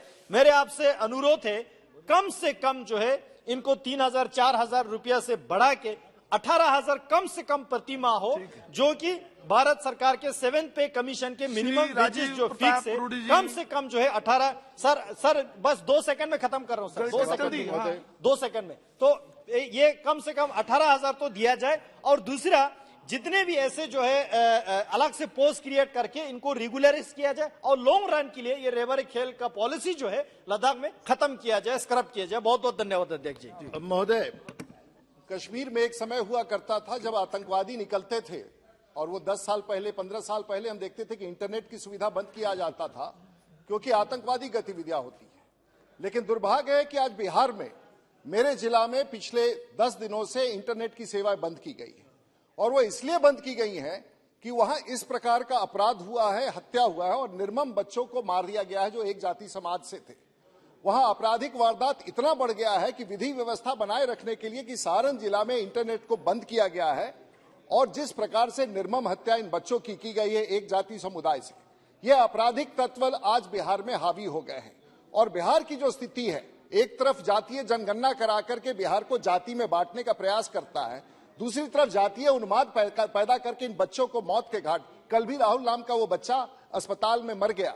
मैं आपसे मांग करता हूं, सदन से मांग करता हूं, सभी सांसद, कि बिहार में जिस प्रकार से जातीय जनगणना करा के जातीय उन्माद बिहार की सरकार पैदा कर रही है, गांव गांव में झगड़ा हो रहा है, मैं आपसे मांग करूंगा कि बिहार की स्थिति को देखते हुए से सेंट्रल टीम बिहार भेजी जाए, क्योंकि सारण में पहले भी इसी जिला में 150 लोग जहरीली शराब पी के मरे थे और आज इंटरनेट बंद करके ऐसे गरीब बच्चों की हत्या की गई है। मैं आपके माध्यम से सेंट्रल टीम जाने की मांग करूंगा। माननीय अध्यक्ष। S थिरुवुक्कर रासर ji wrongly. No problem, sir. Thank you very much for giving me this opportunity to participate in this 0 hour to raise a very important issue. So the Ministry of Rural Development in its latest order dated 23rd December 2022 stated that digital attendance of Manrega through mobile monitoring system NMMS would be mandatory in all the work sites, and it has been made universal from January 1st, 2023. This move has been receiving opposition from several quarters since May 2022, when it was made compulsory for all workers with 20 or more workers. This requires uploading 2 times stamped and geotagged photographs of the workers. The job fell on the supervisors, who are paid only marginally more than the unskilled workers. There are widespread complaints over the lack of technical support, the necessity to own a smartphone, paying for an internet connections, and issues with erratic internet connectivity. It replaced the paper muster rolls, which was in use before NMS was introduced. The second big problem is the 2 times stamped photographs. Often the workers may finish their work, Put your demand, are forced to return to the work site for the second photograph. So Manrega program was launched by the Congress Party during the period of Dr. Manmohan Singh ji. Is shining example of democracy at work focused to empower the poorest of the poor of this nation. And the latest order imposing technological barriers goes against the spirit.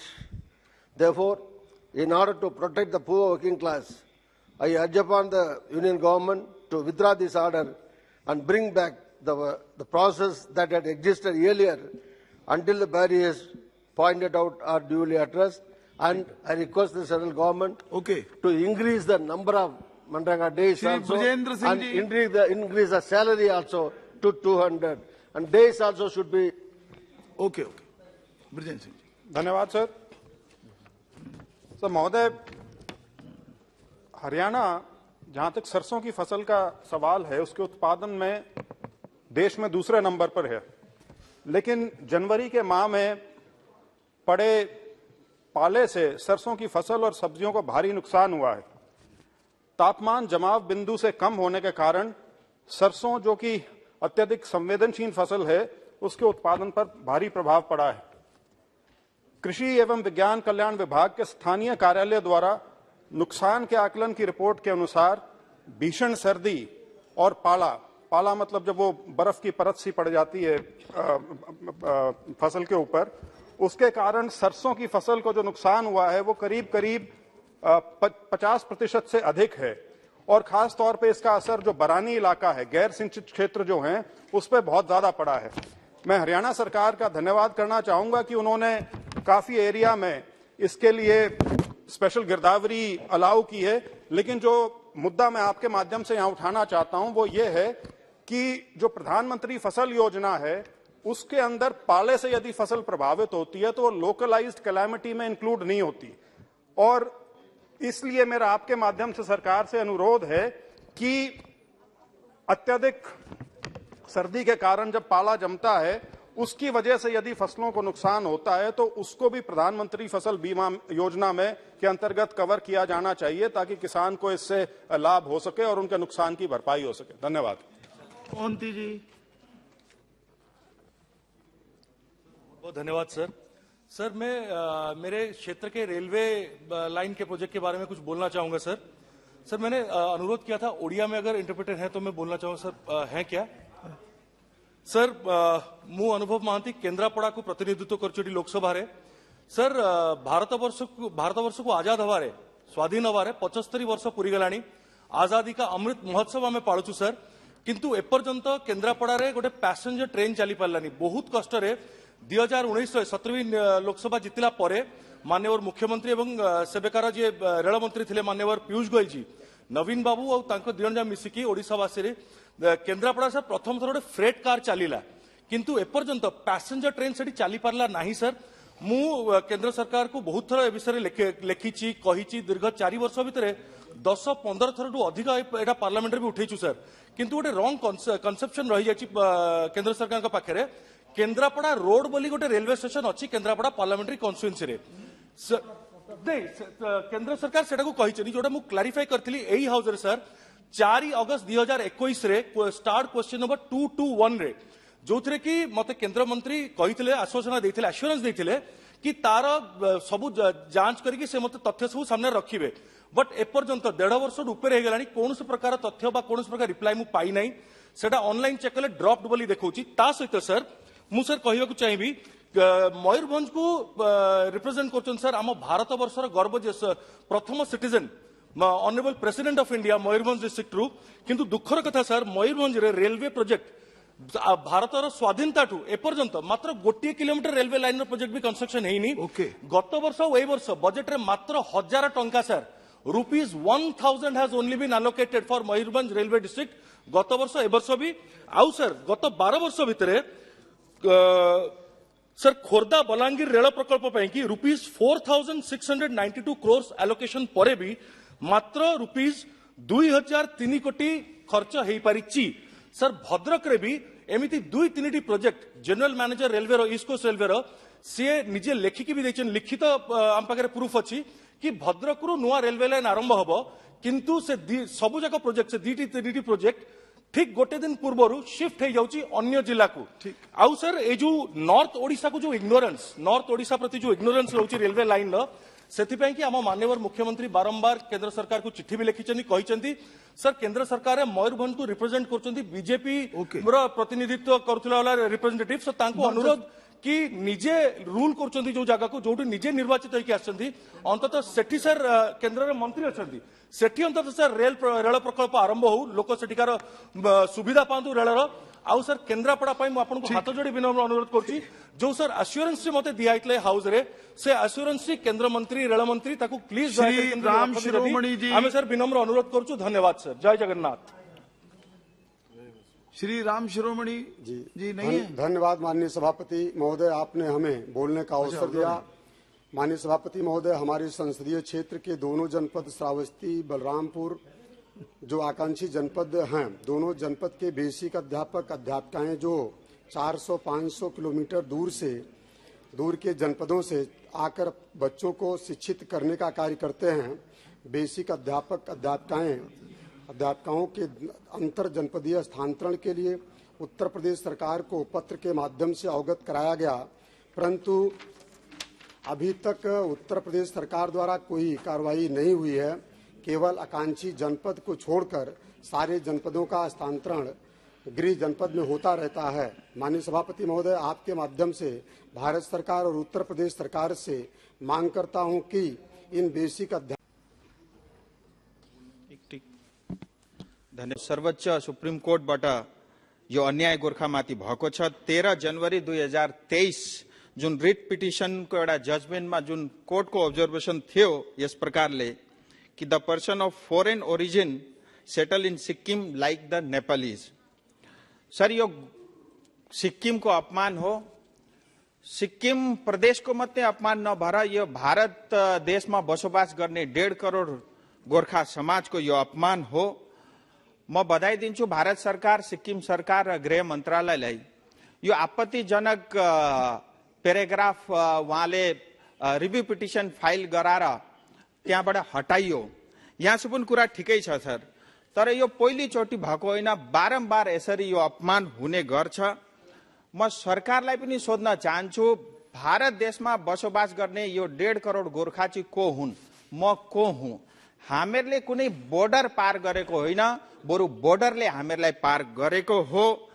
र जसरी आज तमिल बोल्ने चाहिँ Sri Lankan भएनन्, बंगाली बोल्ने चाहिँ बंगलादेशी भएनन्, भारतको संविधानले मान्यता दिएको नेपाली बोल्ने चाहिँ नेपालका कसरी भए त्यो पनि म सोध्न चाहन्छु। र सर अन्तमा म एउटै कुरो भन्न चाहन्छु, जुन यो गोर्खा समाजमाथि बारम्बार यो जुन कलंक लाग्ने गर्छ, यो कलंकलाई जडैसँग मिटाउनका लागि गोर्खा जातिमा 11 जनजाति अहिले पनि एसटी स्टेटसबाट छुट्टेका छन्। म पुनः उहाँहरूलाई एसटी स्टेटसमा बहाल गर्न अनुरोध गर्दछु र यो काम चाँडै होस् भन्ने पनि म निवेदन गर्दछु। धेरै धेरै धन्यवाद। श्री बेन्नी बेहनन जी, श्री रामकृपाल यादव जी।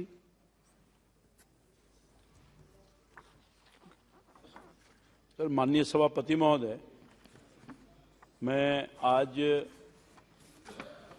एक अत्यंत ही लोक महत्व पर सदन का और सरकार का ध्यान आकृष्ट करना चाहता हूं। देश में लाखों ऐसे लोग हैं जो गरीब मजदूर, रोजी रोटी कमा करके 2 पैसा जमा करने वाले लोग आज ठगे जा रहे हैं बड़े पैमाने पर। सहारा इंडिया में लाखों लोगों ने पैसा जमा किया, हमारे बिहार सहित पूरे देश के अन्य भागों में। और मैं समझता हूं कि आज मामला सुप्रीम कोर्ट में, सेबी में लगातार लोगों के प्रयास के बाद भी उससे उबर नहीं पा रहा है, गोल गोल घुमा रहा है, कभी सेबी सुप्रीम कोर्ट सेबी, जिसके वजह से पिछले 10 वर्षों से इसका कोई समाधान नहीं निकला है। और चिंता की बात यह है कि तमाम गरीब लोग, मेहनतकश लोग पसीने की कमाई को गांव-गांव से मजदूरी करके, मेहनत करके सहारा इंडिया में जमा करने का काम किया, मगर अभी तक सहारा इंडिया से पैसा नहीं लौटाया जा रहा है, जिसके वजह से लोगों को बहुत सारी कठिनाइयों का सामना करना पड़ रहा है। मेरे संसदीय क्षेत्र में कोई ऐसा दिन नहीं है जब सहारा इंडिया में जो लोग पैसा जमा किए हैं वो लोग आकर के गुहार नहीं लगाते हैं कि डीएम साहब को कह दीजिए मेरा पैसा निकल जाए।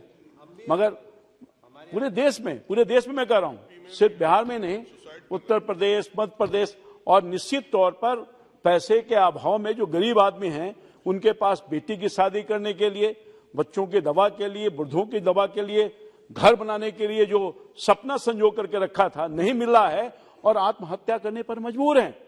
महोदय, मैं आपके माध्यम से ये आग्रह करूंगा उन गरीबों के लिए जो अपनी बेटी की शादी नहीं कर पा रहे हैं, वो गरीब जो मकान नहीं बना पा रहे हैं और पाई पैसा जमा करके सहारा इंडिया में जमा करने का काम किया, मगर अपने पैसों के लिए जो जमा किया हुआ था, जो आशा थी, उसके लिए तरस रहे हैं, डर की ठोकरें खा रहे हैं।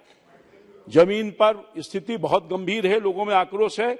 मैं आपके माध्यम से सरकार का ध्यान आकृष्ट करना चाहता हूं सदन के माध्यम से कि सहारा में फंसे हुए जो गरीब लोग हैं उनके पैसा लौटाने की अग्रसर कार्रवाई की जाए, और नहीं तो जो सेबी ने जो पैसा जब्त किया है उसको जब्त किए हुए पैसे को गरीबों के बीच बांट करके उनको सहारा देने का काम किया जाए। सर, ये बहुत ही अत्यंत गंभीर मामला है जिसको आपके सामने, आपके माध्यम से सरकार का ध्यान आकृष्ट करवाने का काम कर रहे हैं। Thank you. बहुत धन्यवाद sir. Thank you, Chairman, sir. It is shocking to let this House know that almost every day Kerala is waking up a new and painful incident of human-animal conflict, mostly involving elephants, tigers, leopards, wild boars, where our common men and poor farmers are trampled or mangled to death by elephants and tigers. These unfortunate incidents destroy entire families, and the gruesome deaths suffered by these poor people are resulted by continued neglect and apathy and failure of the Kerala state government in resolving the issue by resorting to scientific solution to disease, decrease the human-animal conflict. Sir, in Kerala, Palakkad, Wayanad, Idukki, Pathanamthitta district are facing severe animal conflicts issues. Sir, it is shocking to note that State Chief Wildlife Warden himself had said that while trucksters killed 105 persons in Kerala between 2018 and 2022, and about 637 persons being killed in the wildlife attack in the state in the last 5 years, and the state government has no compensation or consideration towards addressing the concern, delivering remedial measures, or in declaring compensation. In this situation, I would urge the Government of India to immediately constitute a relief package for the victims who lost their lives and livelihoods, and further engage to expert team to study about steps to be taken to mitigate the issue by suggesting practical and effective measures to the earliest. I would further suggest that the master plan is prepared by the government to effectively address this serious matter, and additional central government funding to provide the victims of human-animal conflicts. Sir, once again, I would like to request through you, sir, Ministry of Environment and Forest, will be taken serious steps to these animal conflicts. Shri Dharamveer Singh Thank you, ji, sir. Shri Ravi Kishan ji, Shri Bhagirath Chaudhary ji, Shri पर्वत भाई सवा भाई पटेल जी, पहले list exhaust होने दीजिए। आदरणीय अध्यक्ष महोदय, सरकार ने क्षेत्रीय संपर्क योजना आरसीएस के अंतर्गत पूरे देश का आम नागरिक योजना के माध्यम से देश के कई हवाई अड्डों को विकसित करने की योजना बनाई है। इस योजना के तहत देश के आम व्यक्ति को हवाई सेवा का लाभ मिल रहा है। मेरे संसदीय क्षेत्र बनासकांठा के डिशा एयरपोर्ट के संदर्भ में आपका ध्यान आकर्षित करते हुए कहना है कि यह एयरपोर्ट अभी बंद हालत में है। यह जिला राजस्थान के बॉर्डर के से जुड़ा हुआ है और यहाँ हवाई सेवा को तुरंत चालू किए जाने की अत्यंत आवश्यकता है। आपको जानकारी देते हुए कहना है कि उत्तरी गुजरात के पाटन, अरावली, साबरकांठा, महसाणा और दक्षिणी राजस्थान के सिरोही, झारो और बाड़मेर एवं पाली जिले में विमान की सेवा उपलब्ध नहीं है। मेरे संसदीय क्षेत्र बनासकांठा जिले में 51 शक्तिपीठ में से प्रमुख अंबाजी माता का भी मंदिर है, जहां लाखों की संख्या में दर्शनार्थी माता जी के मंदिर में दर्शन करने आते हैं। उन्हें विमान सेवा उपलब्ध करवाने के हेतु भी इस एयरपोर्ट को चालू किए जाने की आवश्यकता है। इसके साथ साथ यहाँ के हीरा उद्योग के व्यापारी, कपड़ा उद्योग तथा मेटल उद्योग से जुड़े हुए व्यापारी भी बहुतायत में रहते हैं और इनका व्यापार पूरे भारत में फैला हुआ है। इन सभी को हवाई सेवा का लाभ अवश्य मिलना चाहिए। आजादी के बाद यहाँ अंबिका एयरलाइंस की सेवा चालू थी, जो मुंबई, डिशा एवं जोधपुर तक की हवाई सेवा देती थी, परंतु बाद में ये सेवा बंद कर दी गई है। जैसे पाकिस्तान का बॉर्डर नजदीक है, इसलिए सुरक्षा की दृष्टि से भी इसका चालू किया जाना अत्यंत आवश्यक है। ज्ञात हो कि इस एयरपोर्ट का रनवे तैयार है, इसकी बाउंड्री वॉल भी है और पुरानी बिल्डिंग भी उपलब्ध है। इसलिए मैं आपके माध्यम से माननीय मंत्री जी से अनुरोध करता हूँ कि डिशा एयरपोर्ट को शीघ्र चालू करके उत्तरी गुजरात और दक्षिणी राजस्थान के लोगों को इसका लाभ दिया जाए। धन्यवाद। श्री नरेंद्र कुमार जी, श्री कुलदीप राय शर्मा जी। धन्यवाद स्पीकर महोदय। सर, मेरे क्षेत्र अंडमान निकोबार में सर एक ही म्युनिसिपल काउंसिल है, पोर्ट ब्लेयर म्युनिसिपल काउंसिल, और इस म्युनिसिपल काउंसिल के अंदर में करीब 902 डेली रेटेड मजदूर और कैजुअल वर्कर्स काम करते हैं। सर, ये पिछले करीब 15 साल से 10 साल 15 साल से वहाँ काम करते हैं और इनका जो माली हालात है, बहुत फाइनेंशियल कंडीशन बहुत वीक है। सर, तो मैं आपके द्वारा सरकार से ये रिक्वेस्ट करता हूँ कि ये 902 जो हमारे डीआरएम साथी हैं, कैजुअल साथी हैं, वन टाइम एक पॉलिसी बनाया जाए और ये सबको एक साथ रेगुलराइज किया जाए, क्योंकि अब उनका एज खत्म हो गया है। सर, एज खत्म होने के साथ साथ अब उनके जो फिजिकल कंडीशंस है वो भी ठीक नहीं है, क्योंकि समाज का पूरा जो कूड़ा है, कचरा, ये उठाते हैं और एज भी चले गया, अब फिजिकली भी वो फिट नहीं है, तो उनके पास में और कोई दूसरा स्कोप नहीं है कि कहीं पर जाके वो नौकरी कर सके। और एक छोटा सा विषय और बोलना चाहूंगा sir, just Andaman Nicobar administration के पास में 10,000 गवर्नमेंट पोस्ट वैकेंट है सर, और अब वो ग्रेजुअली उसको फिलअप करना स्टार्ट किए हैं। मगर मेरा आपके द्वारा सरकार से रिक्वेस्ट है, मैंने पहले भी सदन में इस बात को उठाया है कि 10,000 जो पोस्ट है इसको अंडमान निकोबार के जो नौजवान बच्चे हैं उनके द्वारा भरा जाए, क्योंकि आज देखने को यह मिला है कि अंडमान एडमिनिस्ट्रेशन के द्वारा ऑनलाइन के द्वारा ये प्रोसेस होता है और मुख्य भूमि से मैक्सिमम बच्चे वहां पे अप्लाई करते हैं, वो ज्यादा क्वालिफाइड है, पढ़े लिखे हैं कंपेयर टू अंडमान के बच्चों से, तो वो जॉब उनको मिल जाता है, जिसको लेके अंडमान की यूथ के अंदर बहुत बड़ा एक अनरेस्ट है सर। तो मैं आपसे रिक्वेस्ट करता हूँ आपके द्वारा सरकार से भर्तृहरि मेहता जी, ये जो 10,000 जो पोस्ट है सर वो अंडमान निकोबार के बच्चों को द्वारा ये फिलअप किया जाए। Thank you so much. Thank you, Chairman, sir. I'm raising a matter relating to River Mahanadi, which I have been raising number of times during the 16th Lok Sabha and also in the 17th Lok Sabha. I have raised this issue. The issue is Chhattisgarh unilaterally planned illegal abstraction of 24.50 million acre feet of Mahanadi river water. This is disclosed in their letter dated 27th August 2016. As per 1947 report of Central Waterways Irrigation and Navigation Commission on the Mahanadi Valley Development Hirakud Dam project, the minimum flow of 20.61 MAF of water was apportioned and Odisha was permitted to use 12.98 MAF of water and the rest for the upstream states. After much persuasion, the union government did not act. Ultimately, Odisha government went to the apex court and it referred the matter to the union government to form a tribunal. The tribunal, after formation, has already had 33 sittings during last 3 years or more. And one does not know how many more sittings are supposed to be held. The tribunal was supposed to give, as per the law of the land of today, was supposed to give its report within a specified period of time. They have not done it yet. I would urge upon the government to find out whether state of Chhattisgarh during its project planning has considered the MOEF guidelines for minimum environment flow. How many water arresting structures been constructed by Chhattisgarh across Mahanadi?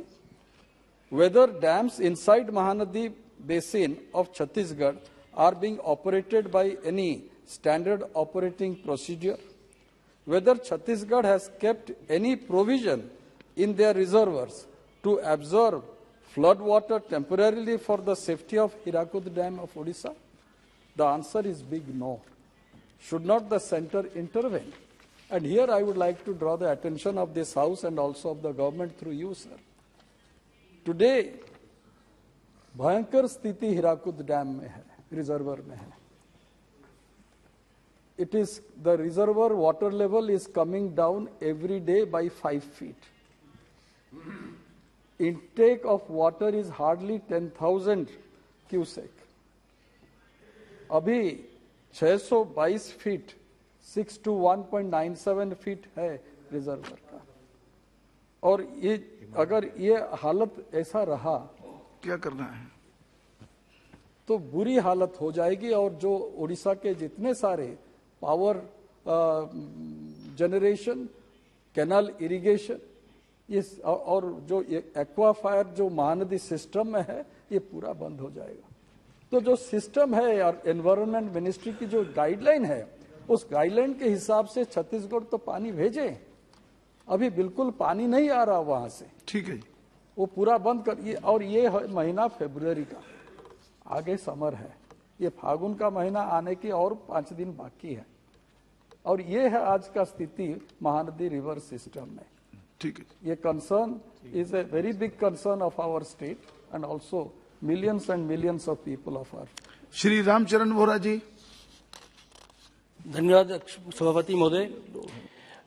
सभापति महोदय, जयपुर सहित राजस्थान के युवाओं में तीव्र गति से नशे की प्रवृत्ति पर स्थायी रोकथाम के लिए सदन का ध्यान आकर्षित करना चाहूंगा. महोदय, आज तेज गति से स्कूलों में भी नशे की दुष्प्रवृत्ति फैल रही है.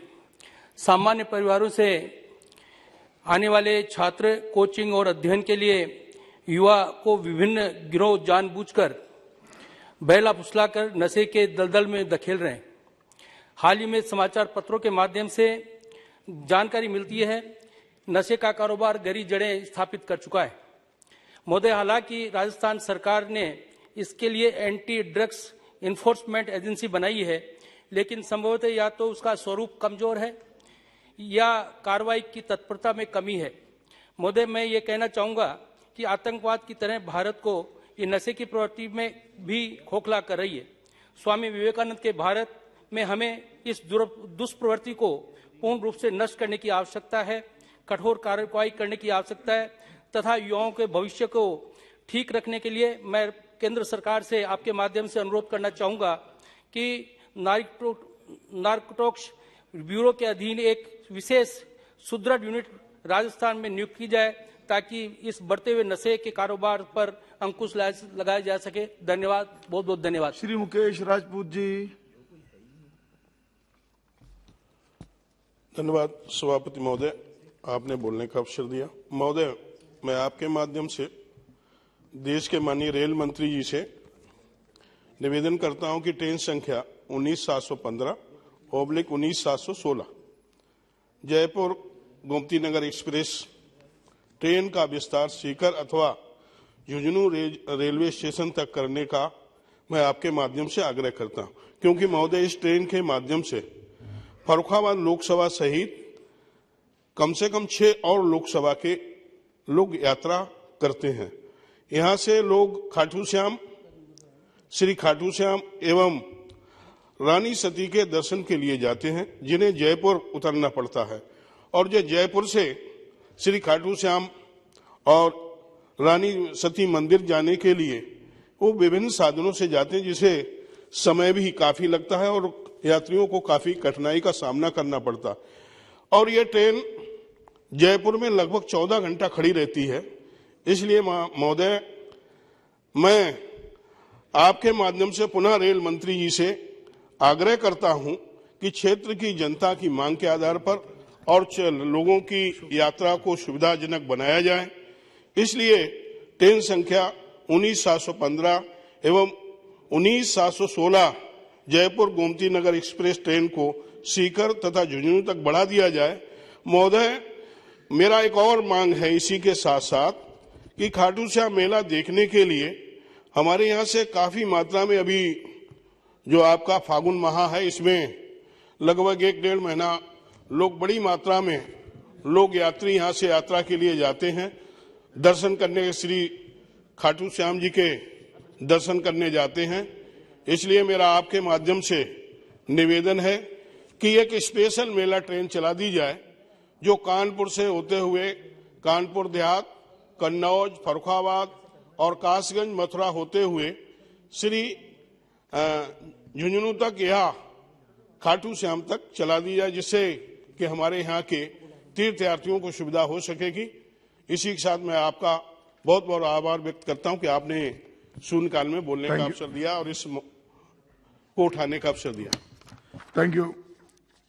Honourable doctor Sanjeev Kumar Singhari ji, not present.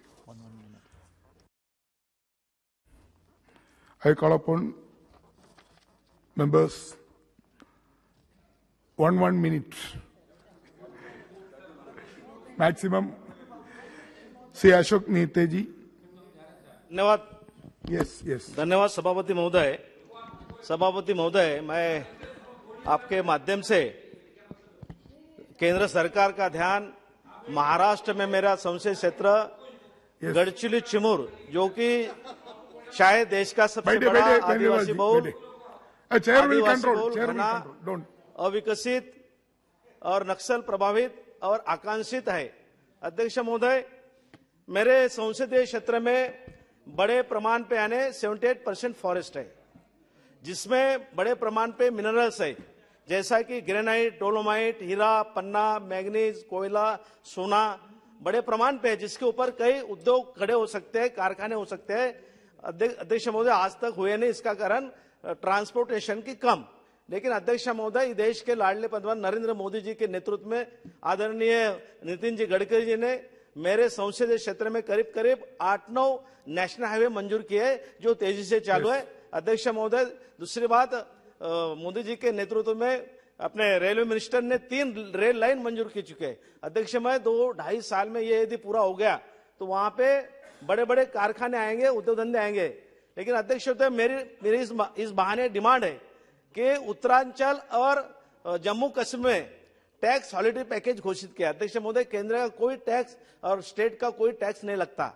यदि मेरे संसदीय क्षेत्र में टैक्स हॉलिडे पैकेज यदि घोषित किया तो कोई टैक्स नहीं लगेगा, कोई कर नहीं लगेगा, और वहां के जो बड़े पैमाने में बेरोजगारी हो गए, लाखों बेरोजगार है जो भटक रहे, जो गलत रास्ते पे जा रहे, ऐसे बेरोजगार युवकों को काम मिलेगा। यदि टैक्स हॉलिडे पैकेज घोषित किया तो इजीली वहां कारखाने आएंगे और उद्योग आएंगे। मेरी डिमांड है केंद्र सरकार से कि वहां टैक्स हॉलिडे पैकेज घोषित करे। बहुत बहुत धन्यवाद। Thank you. Honourable member Shri Rajiv Ranjan Singh ji. सभापति महोदय, मैं आपके माध्यम से खाद के आवंटन में जो भारत सरकार की जो नीति है, गलत नीति है, उसकी ओर हम आपका ध्यान आकृष्ट करना चाहते हैं। खाद की आपूर्ति इस साल बिहार के मामले में मैं संदर्भ में कह रहा हूं कि इस बार रबी के मौसम में भारत सरकार ने जो आकलन किया और उस आकलन के मुताबिक 12.70 लाख मैट्रिक टन यूरिया का आकलन भारत सरकार ने किया। अब जब रबी के मौसम में अक्टूबर से लेकर फरवरी तक ज्यादा खाद की जरूरत होती है, क्योंकि वो टॉप ड्रेसिंग का समय होता है, और उस समय भारत सरकार ने जो आवंटन था उसका 86% ही आपूर्ति किया। तो अब ये 14% अगर शॉर्ट आपूर्ति हुआ, उसके कारण बिहार में अफरा तफरी मच गई खाद के संकट के कारण। तो इससे फसल प्रभावित होता है। तो इसलिए हम आपके माध्यम से आग्रह करेंगे भारत सरकार से कि जो खाद का आवंटन, जो आकलन आप करते हैं, उसके अनुरूप रबी का मौसम हो या खरीफ का मौसम हो, समय के अनुसार आप खाद का आवंटन कीजिए, ताकि किसानों को सही समय पर खाद मिल सके और फसल प्रभावित नहीं हो, क्योंकि बिहार की अर्थव्यवस्था पूर्णतः कृषि पर आधारित है। और अगर आप खाद की कमी करेंगे, राज्य सरकार कुछ कर नहीं सकती है, खाद पूरा आपके हाथ में है। तो इसलिए आप से हम आपके माध्यम से हम भारत सरकार से आग्रह करेंगे कि खाद आवंटन की नीति में बराबर समय के अनुरूप खाद की आपूर्ति करें। Thank you. Honourable member Shri Supriya Sule ji. Thank you sir very much. Sir, ये मैं सिर्फ रेलवे और सिविल एविएशन मंत्रालय से बड़ी विनम्रता से विनती करती हूँ कि आज माननीय प्रधानमंत्री जी एक Vande Bharat train flag of कर रहे हैं मुंबई, दौंड और सोलापुर, और आज दौंड में वो रुकने वाली है, लेकिन कल से परमानेंटली नहीं रुकने वाली। तो मेरी रेलवे मंत्रालय से विनती है कि ये वंदे भारत ट्रेन जो मुंबई से सोलापुर जाएगी वो दौंड में रोज उतरे। वो बड़ा जंक्शन की जगह है, और जेजूरी, नीरा, भिगवण, दौंड और बारामती में सब जगह स्टेशन है। वहां की एक्सप्रेस ट्रेन के जो स्टॉपेजेस है वो बंद कर हुए हैं, और वहां का पूरा जो बिजनेस का माहौल था वो बहुत कम होता जा रहा है। तो मेरी विनती है कि ये जो रेल मंत्रालय स्टॉपेजेस ये सारे स्टेशन पे बढ़ाए जाए। और महाराष्ट्र में एक बहुत बड़ा इशू पेंडिंग है, लास्ट माइल कनेक्टिविटी का, कि पुरंदर का इंटरनेशनल एयरपोर्ट, तो ये जो रेलवे और सिविल एविएशन के दोनों के जो रेलवे के स्टॉपेजेस भी बढ़ाए जाए और पुरंदर का एयरपोर्ट है उसका निर्णय जल्द से जल्द लिया जाए। Thank you sir. Honourable member Shri Ramesh Bidhuri ji. Sir बहुत बहुत धन्यवाद। सर, मैं आपका ध्यान कुछ ऐसे काले कानूनों की तरफ आकर्षित करना चाहता हूं जो अंग्रेजों के जमाने के देश में चल रहे हैं। यूं तो हमारे माननीय प्रधानमंत्री जी ने 1500 कानूनों को बदला है, लेकिन इन काले कानूनों से गरीब व्यक्ति अफसरशाही से प्रताड़ित होते रहते हैं। यूं तो इन प्रताड़ना के कारण है दो, एक तो वाइल्ड लाइफ सेंचुरी पर्यावरण फॉरेस्ट डिपार्टमेंट और एक archaeological survey of India. Sir, ये आर्कोलॉजिकल सर्वे ऑफ इंडिया 1921 का कानून है, और दिल्ली के अंदर पर्यावरण का जो कानून 1996 लाया गया है, 1996 के उसी पुरानी तर्ज पर देखते हुए जो लोग 1996 से पहले वहां बसे हुए जमीनों में जब उनका सर्वे कराया गया, उन नंबरों को फॉरेस्ट में डाला गया, तो मौके पे जाकर चेक नहीं किया गया। वहां बिल्डिंगें खड़ी थी, कंक्रीट के महल थे, 40 साल 30 साल पहले वो मकान थे, लेकिन फॉरेस्ट डिपार्टमेंट और आर्कोलॉजिकल डिपार्टमेंट का भय उन लोगों पर रहता है और वो भ्रष्टाचार के और प्रताड़ना के भागी बनते हैं। सर, 1996 से पहले 20 से 52 वर्षों पहले पुराने लोग उनको उजाड़ने का भय बना रहता है। माननीय न्यायालयों का हवाला दिया जाता है या कुछ लोग PIL लगाकर उनको ब्लैकमेल करते हैं, उन लोगों को कोर्टों में जाकर, और अफसरों की ब्लैकमेलिंग और उन PIL लगाने वालों के ब्लैकमेलिंग से लोग प्रताड़ित हैं। इस कानून जो पुरातत्व विभाग के अधिकारी उनके रखरखाव की जिम्मेदारी से हट जाते हैं कि हम तो आर्कोलॉजिकल मोन्यूमेंट के मालिक है, जमीनों के मालिक नहीं है, लेकिन कानून में वो मोन्यूमेंट की लैंड डाल रखी है, राज्य सरकार पल्ला झाड़ लेती है। सर, इस जो लोग पुराने बसे में हैं, पार्लियामेंट में कानून बना 2014 से पहले किसी गरीब व्यक्ति को छेड़ा नहीं जाएगा, तो या तो 1996 के पहले बसे हो सरकार हटाए, या आर्कोलॉजिकल में देश की आजादी के बाद बसे हो सरकार हटाए, लेकिन 2014 से पहले उस दायरे में आते हैं तो सुप्रीम इस पार्लियामेंट का वो कानून आर्कोलॉजिकल पर पर्यावरण पर लागू नहीं होता है। तो इस प्रकार से वो बेचारे एक बाथरूम बनाए, कमरा बनाए, इन डिपार्टमेंट के अधिकारियों से प्रताड़ित किए जाते हैं। आपसे मेरा निवेदन है कि राज्य सरकारों को केंद्र की तरफ से निर्देश जाए, डिमार्केशन कराना राज्य सरकार का काम है। सर, आज कम से कम 20,000 लोग मेहरौली के अंदर रहते हैं, वहां कोई, सर 1 सेकंड में खत्म कर दूंगा, मेहरौली में जो DDA को लेकर डिमार्केशन करनी DM ने, दिल्ली सरकार ने उनकी डिमार्केशन प्रॉपर करवाने का दिया। दिल्ली में से जो लाखों लोग हैं वो बसे में, लाल कुआं में, सर नारदा बस्ती में, मेहरौली में, गढ़ी में, छतरपुर में, असोला, भाटी, नेपसराय, ऐसे सैकड़ों बस्तियां हैं जहां कानून का भय दिखाकर उनकी गर्दन पर तलवार लटकी रहती है, उन्हें प्रताड़ित बार बार होते हैं। सर प्लीज खत्म कर रहा हूं। ऐसे लोगों को वो अच्छे वातावरण में जिए, आपके माध्यम से वन और पर्यावरण मंत्रालय और संस्कृति मंत्रालय इस पे ध्यान दे और राज्य सरकार के चीफ सेक्रेटरी को कहे हम पे ना डाले, उसको डिमार्केशन करा के लौट दे और इन कानूनों में केंद्र सरकार बदलाव करे। आपने मुझे बोलने का मौका दिया, बहुत बहुत धन्यवाद सर। ऑनरेबल हनुमान मेरीवाल जी। सभापति महोदय, आपके माध्यम से स्वास्थ्य एवं परिवार कल्याण मंत्री जी का ध्यान MBBS वर्ष 19-20 बैच के छात्र छात्राओं की मांग की तरफ ध्यान आकर्षित करते हुए बताना चाहता हूं। NMC ने MBBS पास करने के लिए 4 अवसर और 4 साल में पास करने का नियम लागू किया, जबकि उक्त प्रथम वर्ष के छात्रों के लिए चारों अवसर एक ही वर्ष में करवा दिए। CBME और न्यू स्कीम रूल NMC द्वारा लागू किए गए, जिसमें एग्जाम पैटर्न को बदल दिया गया। सर मुझे चूंकि मेरे राजस्थान से देश के लगभग 2000 छात्रों के भविष्य का सवाल है और ऐसे छात्रों के चारों अटेम्प्ट जो प्रथम वर्ष पास करने के लिए मिलते हैं वो पूरे हो गए। चूंकि कोरोना काल था, पूरा देश विकट हालात से गुजरता और निश्चित तौर पर इन छात्रों के परिवार में कोई न कोई कोरोना से प्रभावित हुआ था। चूंकि कोरोना के कारण BAMS, BHMS आदि कोर्स में अध्ययन छात्रों के कोरोना के कारण अतिरिक्त अवसर दिया, लेकिन MBBS के छात्रों हेतु अतिरिक्त मर्सी अटेम्प्ट नहीं दिया जा रहा है, जो न्याय संगत नहीं है। सदस्यों, इस मांग को लेकर छात्र छात्राएं लगातार NMC के संपर्क में, आपके और आपके कार्यालय के संज्ञान में भी ये मामला पहले से लाया जा चुका है। इसलिए मेरा स्वास्थ्य मंत्री जी से निवेदन है कि 19-20 बैच के प्रथम वर्ष के MBBS छात्र जिनके बैंक सप्लीमेंट्री या किसी कारण वो फेल हो गए, तो कोरोना काल को